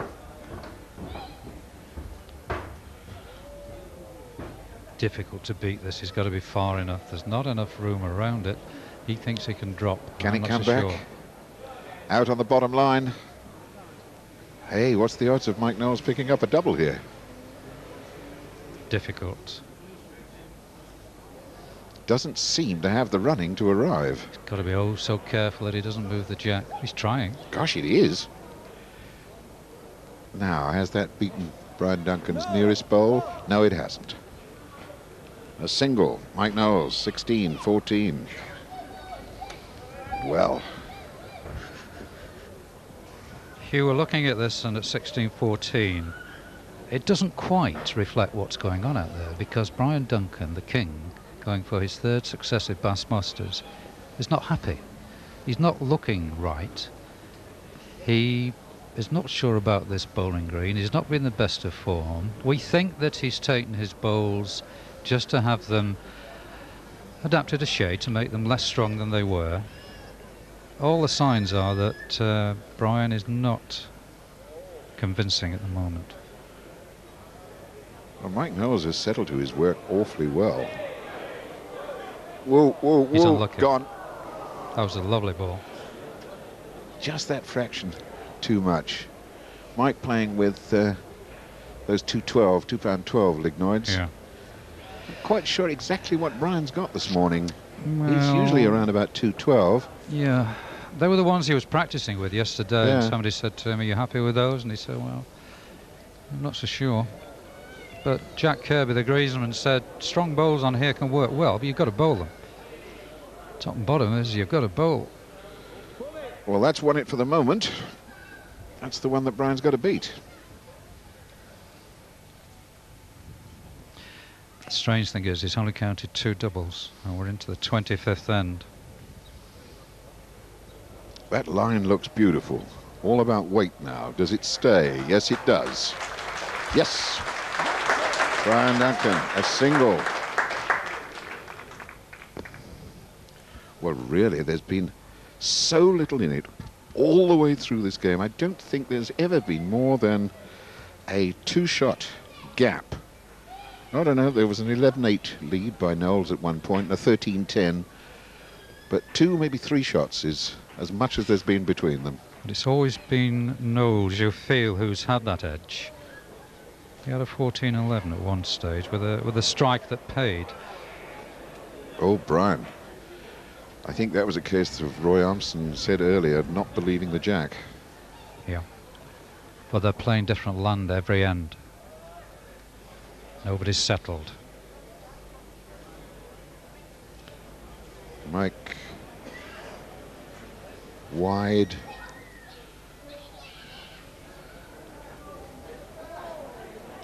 A lot of land. Brian has given that bowler a lot to do. He put the jack possibly where he didn't quite want it, Hugh. They're all spread out, aren't they? Going to need to round them up at the end of this. Turned over. Yes. Turned Crafty. the peg. Final bowl. Got A it good too. one. Oh, yeah. No messing. For how many? 1? I think it's only the 1. No, it isn't. It's 2. It's 2. 18-15. Now, this is becoming very tense as far as Brian Duncan is concerned. Mike Knowles, and even the sunshine is breaking through the heavy cloud over Blackpool, and Jack Kirby's green looking lush, looking green, and providing us with an enthralling game of bowls.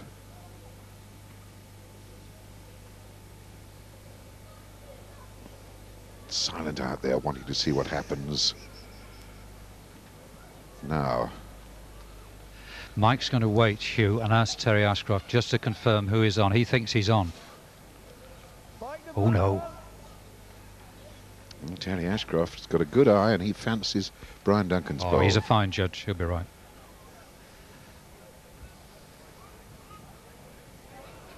Needs to miss the bowl.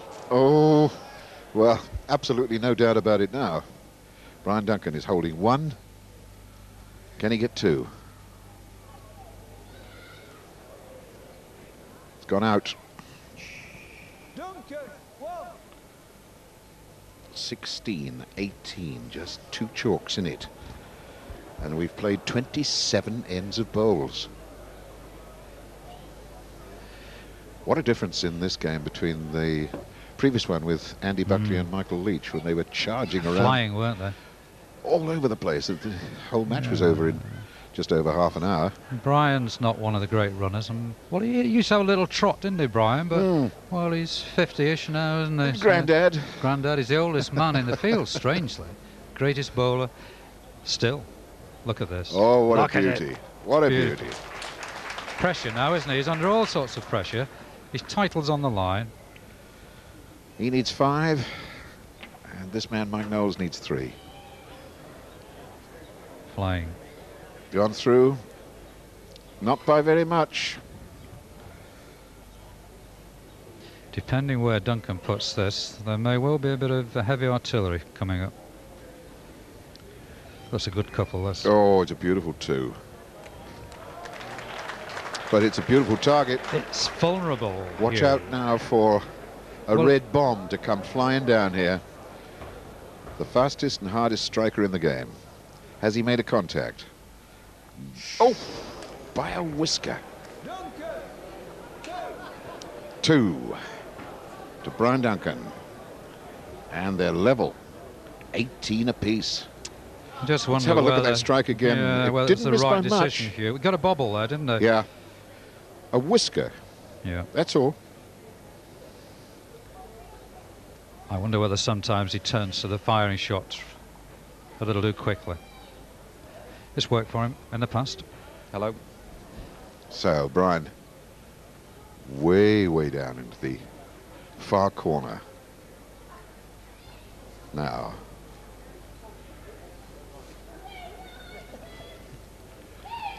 Brian, has he got the legs? No. Now.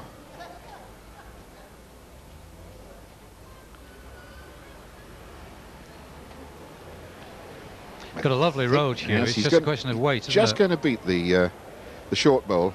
Yeah. Now that's difficult. Now it's difficult.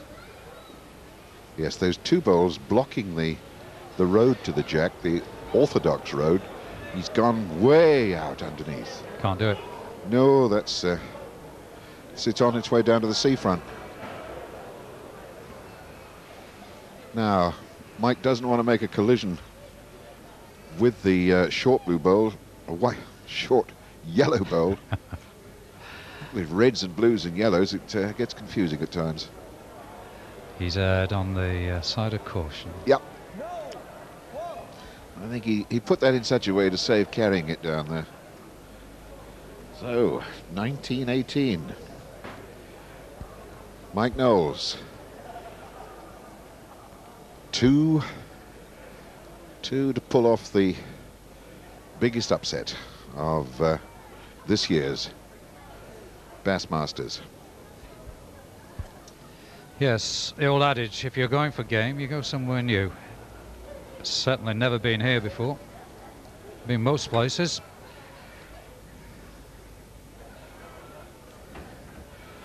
This orthodox finger peg mark.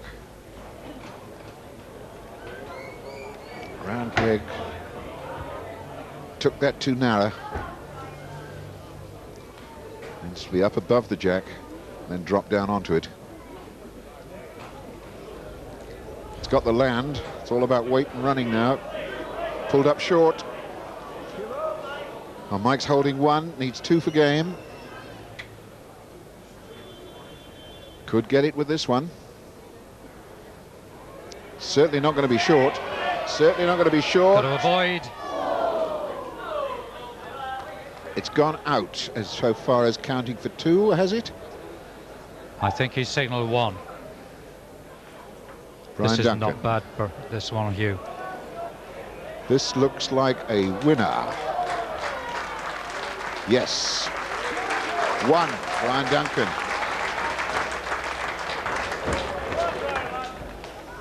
So they're both in a position to win it on this end, which is the 31st end of a fascinating game of bowls here at the Raikes Hall Hotel. He's gone out of a few scripts in the Bass over the years, hasn't he? You remember against David Copeland a couple of years back? He was 2014? 2014, 2014 down. Got out of that. There's no question about his nerve for a big occasion. Well, he's held it beautifully there. That's a cracking opening bowl. Now.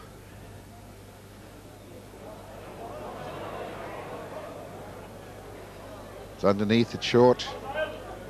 It's there to be won. Brian Duncan can couple up with that first one. The pressure will be on Mike Knowles. Oh, he's having a little run, Hugh. Yes. I think he fancies the that. signs are good. Whoa, whoa, whoa. Oh, that's tidy. That's very helpful. I wonder whether he'll try it, whether he'll try the firing shot. Game is there for Brian Duncan at the moment. Now then, Mike Knowles with some weight. Controlled weight. Got it. Saved him. Cut it down to 1. So they'll have to play another end at least. Woof. 1. 2019. And this was a very long strike, but how crucial. 1 out, in lucky not to take the jack knot that it matters, because he saved game. Yes, that wasn't the fierce, driving, striking shot that Mike Knowles was exploiting earlier on and missing with it. 2019, Brian Duncan leads. He's been behind so much of this match.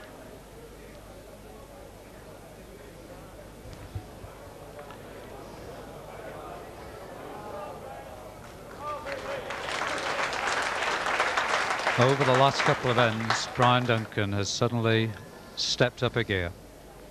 He suddenly slipped into overdrive and is playing like Brian Duncan. He's in front, in fact, in this 31st end or 32nd end for the first time since the 3rd end, as far as I can see from my score sheet. He's chased the game, hasn't Yes. he? He's had to. And they've been all over the place. They should know this hand backwards at the end of the game. And once again, Mike Knowles will be bowling last to stay alive. Because he's got 1 against him at the moment. And Duncan only needs 1. Yep. Don't want to leave a target. He's dropping that one as short as he can to try and protect his bowl. It's in the road, so Mike Knowles, unless he can find an absolute perfect one, he's got to bang it off, and he's trying to bang it off. What happens? Way wide. The handshake will follow now. And Brian Duncan, the defending champion, the great man, has had to find something of greatness to get back into this game and win it right at the death against Mike Knowles. Mike, who had led him a dance around the green for so much of the match, finally capitulates in this 32nd end with Brian Duncan going out the winner 21-19. Absolutely super match. Well, we've got so much to look back on in this morning's play with Andy Buckley's game, the superb match against Mike Leach, and now Brian Duncan, who was under the cosh for such a long, long time on this green. We enjoyed so much the activity there. Let's hear from the great pair down there with Elton at this moment. Tell you what, Brian, you can't have had too many tougher games than that in the Bassmasters, going right back to 1982. I know it was very, very difficult, and I think we both had spasms during the game that we weren't leading quite as well, but the finish it proved a good game. I think it's the first time you've actually lost to him, Mike, isn't it? That's right, yeah. Yes, it is, unfortunately. So you buried a bogey? Well, I didn't realise that actually, but it couldn't happen to a nicer time, could it really? He's such, Mike, if you can just sort of explain what it's like when you're playing someone like Brian, when you just can't get quite far enough ahead of him. That's true, because I honestly thought I'd got him at one stage of the game, but he just keeps coming back. At what stage was that, Mike? Oh. Was it 18-16, was it? Yeah, 18-16, yeah. Yeah, and I just didn't. He produced a good ball. I think I had 2 here, but they weren't good ones. But he come with a good one and beat them, Well, actually, I lay a game, didn't I, at 19? Yeah, but they weren't good ones, and he come with a good one. What about your infamous striking shot? I mean, it worked a few times for you. Not as good as I thought. Not tonight. A bit disappointed with that, were you? Actually, yeah. Well, I didn't really strike the last end. I just played through on the thumb peg and hoping to kill the end, but I just knew as soon as I let it go, it was nowhere near. Well, commiserations, Mike. Anyway, let's talk to Brian for a couple of minutes now. You went all over the green. I mean, you didn't seem to settle anywhere. Well, I set off in the corners, and then I wasn't particularly leading well in the corners. Mike went back in the corners, and certainly was playing better than me, so I thought, well, I'll just have to try and round the green just to try and break his length up a bit, really. I mean, you have this knack of playing, I think Mike would agree, and suggested it as well, playing killer bowls when you really have to, go right to the bottom of the barrel and draw on all your experience. You have this uncanny knack of being able to do it. I thought halfway through the game that the barrel was empty, actually, but, you just got to keep concentrating, like, I mean, that's the main thing, really. I mean, you lie with 2 balls here, all right, they were a yard apiece off, but I could have left them, really, just as easy to beat them, but unfortunately, you know, lucky for me, like, I beat them. Did you actually think at any stage that you would lose that match? I thought all the way through that I was going to struggle, really, and, you know, you don't think you're going to lose until actually you shook hands at the end of the game. You just have to keep battling on and just hope that you can get a result. Well, I think few just about sums it up, doesn't it? Few. Few. It is few. Not few good bowls, just few, what a relief. Last then, you see, I have a good bowling. I mean, I know the idea of the game is to get 2, and if he strikes, then fair enough. But I thought, well, if I play for another, like, I might just make a big target and everything might go. So I thought, well, just take a chance. Thanks, Brian. Still on course for his 5th Bass Masters title. The favourite, the #1, Brian Duncan, is through. Now, what about a man who's never actually won the title but has come very, very close? Tommy Johnstone. He was first on today, played very, very well against Sylvia Smith from St Helens. We can see the final end of that match. So 9:20 off the mat, Sylvia Smith.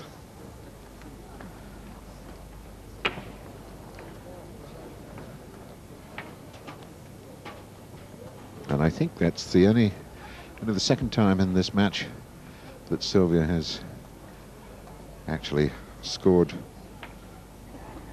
shots 2 ends in a row. Woo!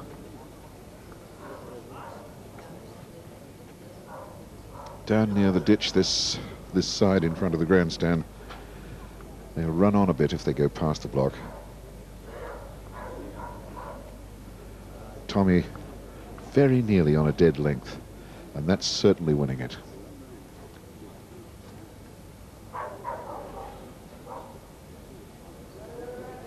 Now that's got to get in, or if it goes, yes, well, that was the other way of getting the shot.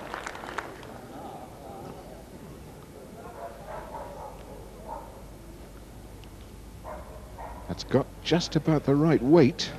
What about the line? Looks very good. I'd say that was it. I think they're weighed and paid here.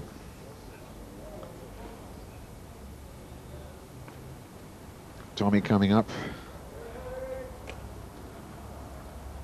What does he say? It's a measure? Well, well, that is close. Well, certainly Sylvia's entitled to a measure, if nothing else here. Bernard Fishwick, the referee, getting his nose down as close as possible to them to see what the situation is.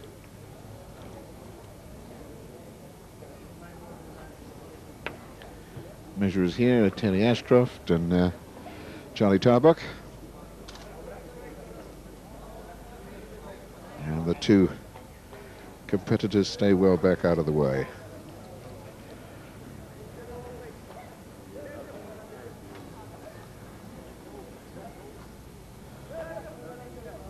Intent look on their faces, particularly Sylvia. It's a congratulations from Sylvia to Tommy. Tommy got the better of the measure, and he takes out Sylvia Smith 21-9, and she deserved a little bit more than that on the scoreboard, but Tommy is there. Yes, Tommy on the way. Karen, his wife, not playing in this year's Bass Masters. That's a little bit unusual. We've got the result of another game played earlier. Andy Tate against Paul Strutt, and the winning margin to Paul by 21-19. Paul's father, Ken, was a finalist in the Bass in 1982, the inaugural Bass Masters final. He lost that one to Noel Burrows. There we go, today's results. Tommy Johnstone through, Paul Strutt.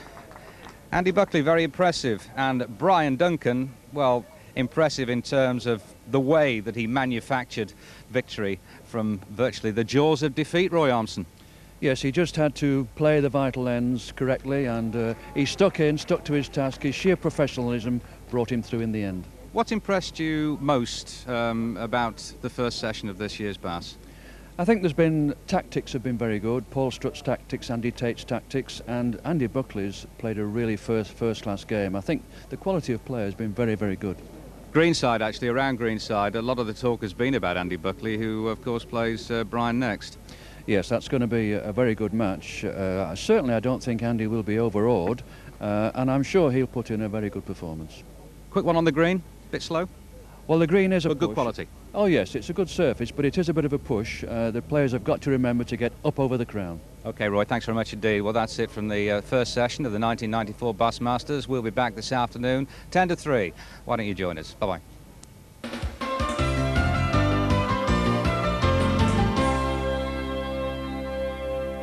That was the scene.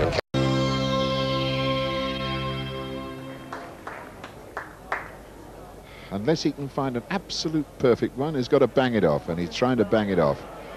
What happens? Way wide. The handshake will follow now. Well, good afternoon and welcome to the second session of the 1994 Bass Masters. So the holder, the favourite, the 4-times champion Brian Duncan going through this morning, but only just. It was a case of playing the survival game. Vintage Duncan it certainly wasn't. Nor was it vintage John Bancroft, the second most successful player in the history of the competition, the 2-times winner, not enjoying the change of venue to the Raikes Hall Hotel here in Blackpool, going down 21-13 against Ian Rigby. Well, T Johnstone, twice runner-up in the past, comfortably through. Paul Strutt, whose father Ken has also lost twice in the final, with a gutsy performance against Andy Tate, it really was. Andy Buckley winning on his Bassmasters debut. It's Duncan next for him. Ian Rigby to face the winner of John Taylor against Steve Copeland. Right, we can join that match now with Copeland. He's in yellow, right up against it, against John Taylor there. 16-9 the score. Commentary, Roy ARMSON and Brian Brett. John Taylor now 16-9 the advantage on that. He built from leads of what, 11-3 before Steve Copeland came back at him to 11-9. But away Taylor again. Break of 5 over the last 4 ends. Bowling well, looking good, precision play and leading well, Roy ARMSON. Yes, he is leading well at this moment. They've actually explored about 5 different areas of the green. And John's playing a long way now. He's playing very close to 50 yards, playing finger peg, right up and over the crown. And Steve's just gone past on the narrowed side. Yes, John Taylor, the All England champion last year and in the tournament because of his success in the Dennis Mercer Memorial Trophy at Holdsworth and Stockport, looking for 2. 16-9 the advantage. Difficult end. Fast running part of the green. Anything past the jack could be dangerous, could fly. This looks as though he's been put down very, very carefully. It does run down the hill though. Not enough. Taylor certainly won, looking at 2. Could be a measure unless Steve Copeland agrees. But at 16-9 and certainly 1 against him, he doesn't want to be giving anything. Right, that's the winner. It looks 2 to me. Just weighing the angles up. Steve Copeland wants a measure. Referee David Fishwick calls on the measurers. This time on the left, Terry Ashcroft. Charlie Tarbrook in the familiar white hat.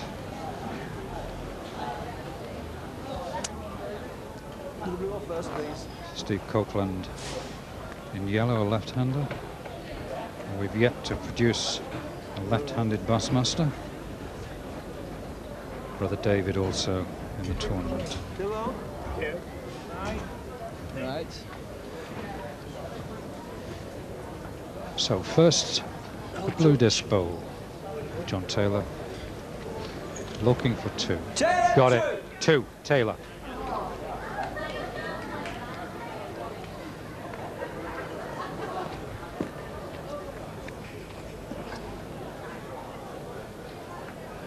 So at 18-9, we move into the 21st genuine end. The jack has gone off, been sent off twice. Taylor leading well until now. Missed out then.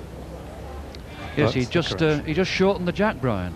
Stopped the jack about 4 yards of less distance, and he's enabled Steve to get in. And Steve Copeland, whenever I've watched him, even when he's lost, he never plays really badly. And the major feature of his game is that he usually leads very well, but he hasn't had the jack too often in this game. No, he's not. He's counted 2 doubles in his 9 so far. He looks to have the winner on the green at the moment and is looking for a second. But at 18-9, he's got a lot of work to do. Looking for 2. 2 yellow. Got him, surely. Yes, 2 to yellow. Steve Copeland.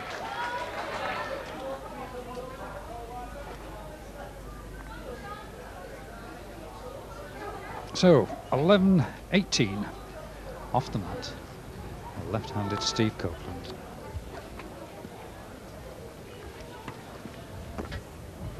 Both these players have appeared in the bus before. Steve Copeland, 85, 88, 89, and the furthest he got in 91, where he reached the semi-final before losing to Ken Strutt. And both these players, Brian, are the type of player who favour just one pair of bowls. They're both playing with their favourite bowls. They never change the bowls, just a little bit of difference in them. Steve Copeland plays his favourite composition 2 pound 12 ounce, and John Taylor plays with Lignum Vitae 2 pound 11 ounce. So there's very little difference in the bowls. Well, let's see how much difference there is here. Taylor in the driving seat, heading home. Asked that to do an awful lot. Way off. Missed out. Another 2. Steve Copeland. So from 13-18 we have quite a game. On the right there, Pat Davis, Sister Jane Jones on the left. Good crowd here at the Raikes Hotel, a new venue for the Bassmasters. 18-13, John Taylor lead, but Steve Copeland with the jack, and having led himself 2.5, 3 yards maybe short. Taylor, great chance, way through, too much, all over the place. Copeland more running in this bowl, needs a nice correction. Trying, much better. Good ball. 2 against Taylor. Just check with the referee in case he thought about the option of a firing shot. Just tries to play up, doesn't want to give 2 away, wants at least to save, which he does, and leaves 1 to the yellow of Steve Copeland.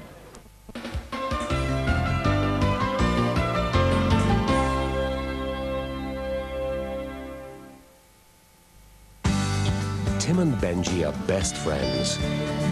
They always have a lot of fun. Benji gets Pal, and with Pal he gets everything he needs to stay fit 5 ways. Bright eyes, strong teeth, a glossy coat, a healthy body, and lots of vitality. Pal helps your best friend stay fit 5 ways.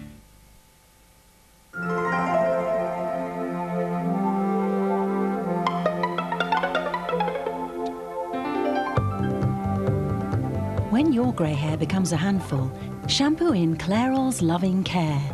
With no peroxide or ammonia, it lasts up to 8 washes, or for longer lasting colour, there's Clairol's Lasting Colour. Both cover grey gently, matching your hair's natural colour, giving you hair with a depth and shine that's outstanding, not grey hair that stands out. Heartburn. For fast, effective relief that lasts. New Bisodol Heartburn. It's dedicated to beat the burn fast. AC-42, you have clearance to land. Okay, new Argos catalogue. Prepare for takeoff. If you soak your dentures, what would get you to switch to new improved denture cream? If it got my dentures really clean. In just 90 seconds, denture cream removes even the toughest stains from your dentures. If you got them really fresh. New improved denture cream tastes minty fresh. Clean. Fresh. New improved denture cream, now even better.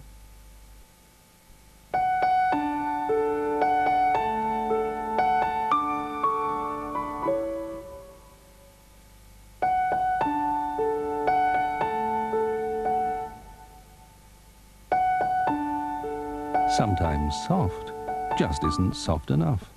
So Andrex have made something totally different.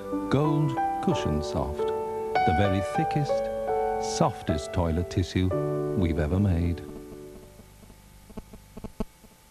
The new Seat Cordoba is beautifully equipped with a sunroof and RDS stereo as standard on all models. Also power steering to make parking as easy as quiche. Oh, you mean with the Cordoba, parking is as easy as pie, Jean-Paul? No, pies are not easy. My pastry always goes soggy. There's a new Marks & Spencer now open in Gemini Retail Park, Warrington, with free parking for over 1,000 cars and extended opening until 8 o'clock Monday to Saturday. There are facilities for you and your baby.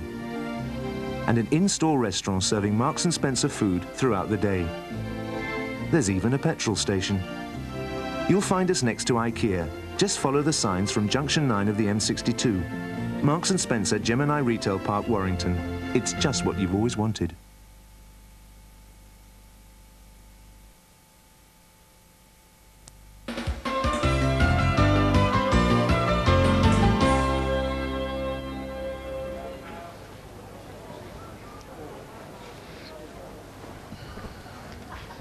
John Taylor following the line of the left-handed delivery.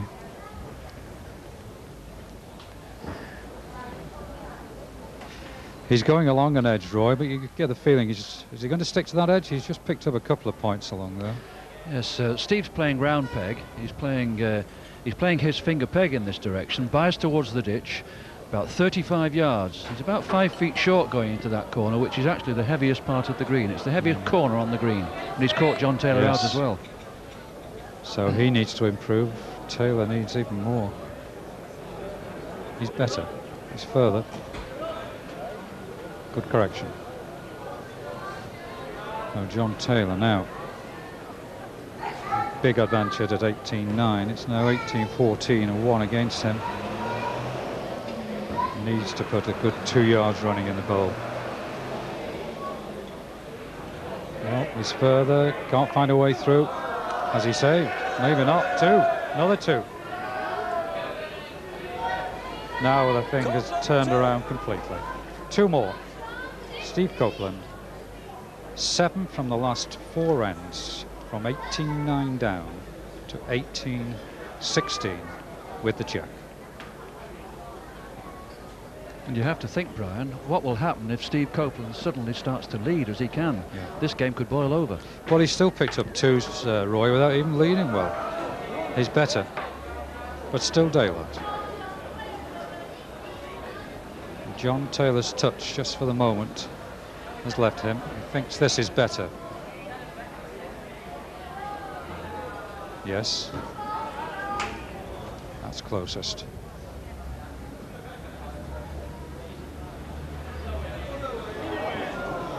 This may run on and on and on, run away, they shout. I think it's just about enough. It's 1 to Copeland at the moment before this bowl from John Taylor at the 25th end arrives. He really has to try to count. Well, connection, but it's still 1 to Copeland. He will discover that on arriving. And that will cut it again to 1 point. It is 1 to Steve Copeland, 1 to yellow. Off the mat, 17-18. And on the same mark, back again.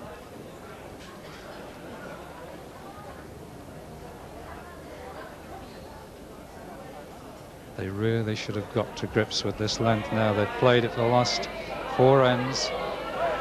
This time, a yard through. Great chance for Taylor.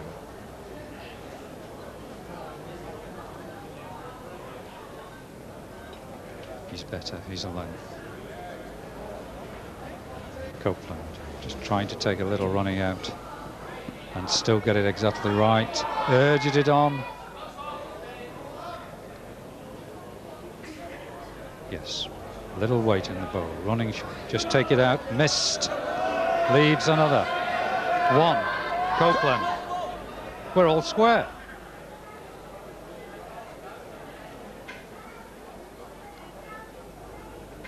$18 across from 18-9 down. Steve Copeland, break of 9 to level.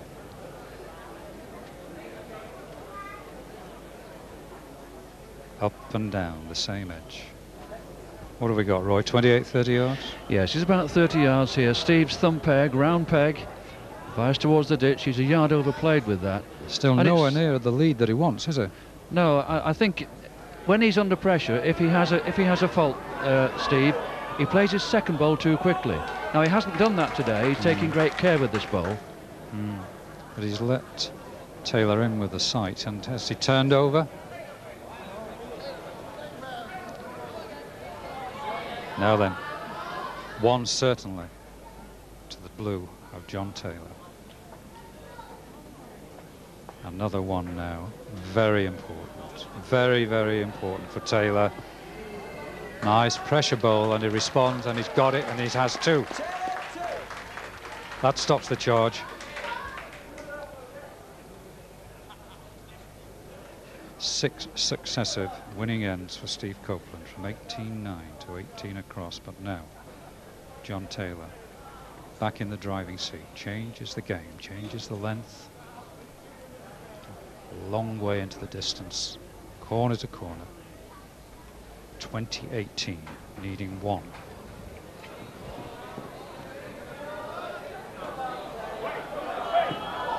Again and again, and anything past the jack is off the green. But Copeland is on the way already. They don't think he's going to reach. They urge it on. It's pulling up, it's given up, it's not counting. John Taylor, 30-year-old printer from Warrington, needs one. Copeland, after fighting all the way back, he's in some trouble. Taylor, right across the crown, and now down. He's holding one. He only needs one, but he wants to improve. He needs to improve. He urges to get off that bowl, gets a connection. Very quickly into this, as Roy ARMSON indicated earlier. Copeland very quick with his second bowl at times. Has he got it right? I don't think so. Can it run? Can it run? Needs to run even more. Enough. Enough. He's got it. He stays alive. One to yellow. The yellow of David Copeland. Steve Copeland. 19-20.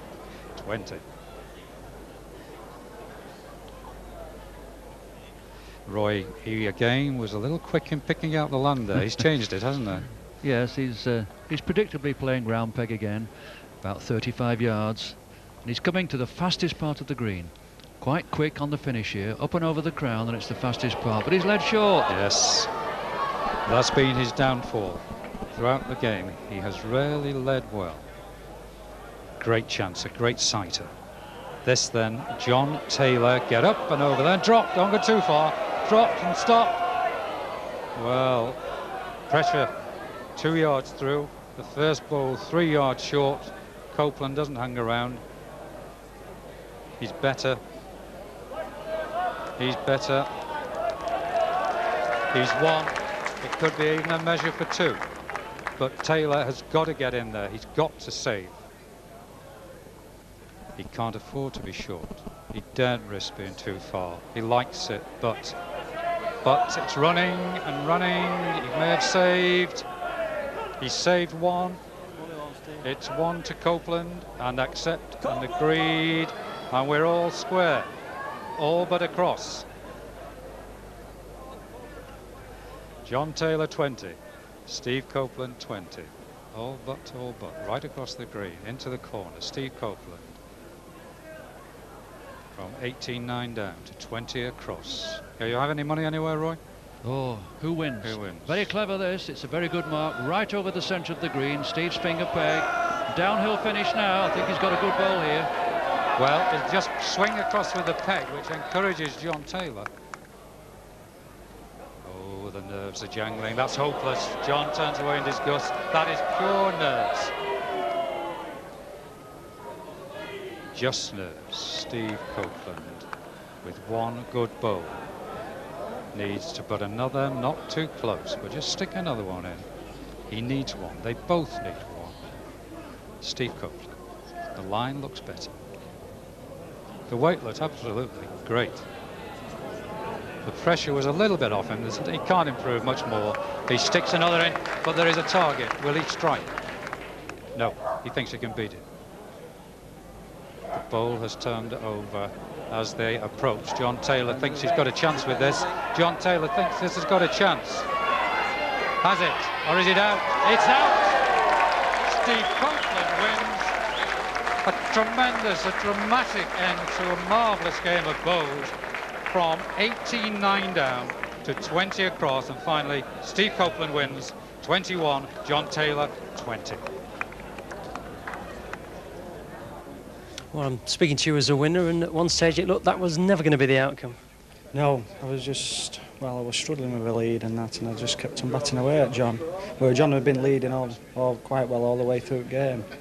And, well, I was struggling and just kept on batting with him. Like. You found one mark in the corner on this side, didn't you? Yeah, one mark against near the club edge. It changed the game, really, from being, what was it, 18, 13 down to 18 across. So then, you know yourself, you're back into the game then.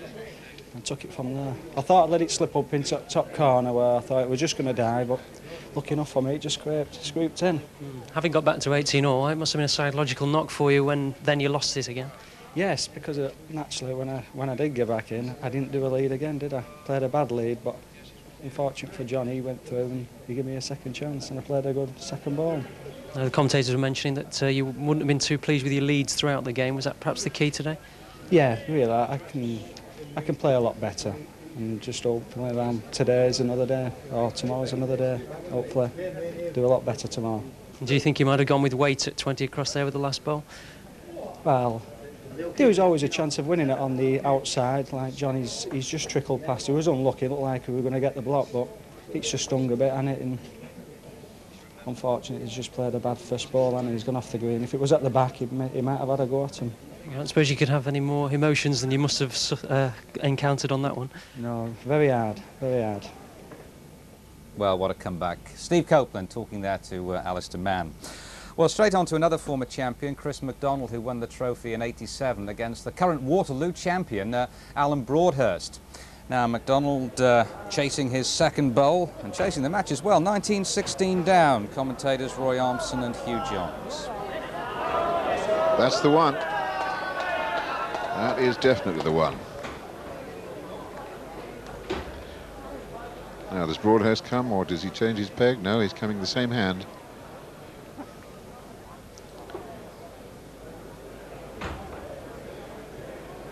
This is trying.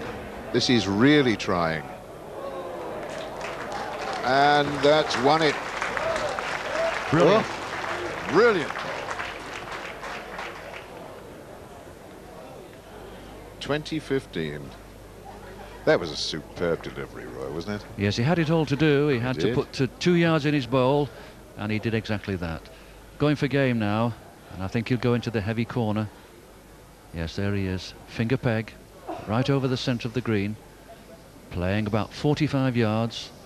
Not put the jack near the edge, in a safe position. He can afford to reach up to the jack here. So, Alan Broadhurst looking for the one peg, one shot, one chalk that will take him into the second round. Looks to be way short with that. Yes, it needed a lot more running.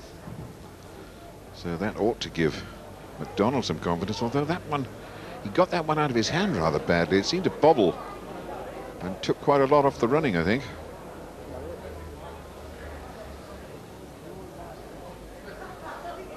Yes, you'd love to have that one back to play again, Roy. Yes, I think if you don't get them out clean from this corner, there are 1 or 2 bobbles just in the centre of the green that Jack Kirby's tried to eradicate, but there are 1 or 2 there, and if you don't get them out smooth, inevitably they fall short. So Alan Broadhurst needing to beat his first bowl by, a good 5 or 6 feet. Well, he's passed his first bowl, but he's still well short. A yard bowl or something on a length, and MacDonald will still be alive. What's happened? Gone out, and it's all over, yes, gone out. The single to Alan Broadhurst. So he's on his way again, and the next champion, Chris MacDonald, is out. 21-15. Yes, 2 former champions out today, Chris MacDonald there, and previously John Bancroft. Alan Broadhurst, very much a man to be reckoned with, runner-up in '89. Right, let's have a look at the bottom half of the draw. That's what we'll be concentrating on tomorrow. 2 former champions in there, Martin Gilpin and Bob Crawshaw. Some cracking games there. Roy ARMSON has joined me for the last minute or so of this afternoon's session. Who's your tip for the championship? Well, to be quite honest, Elton, I've wrestled with this for about 2 weeks, and I've changed my mind 6 times. I think in the top half of the draw, I like the look of Tommy Johnston, and in the bottom half of the draw, I think Norman Fletcher. Norman Fletcher, never really performed in the Bassmasters, semi-finalist in '83, but a real tough cookie.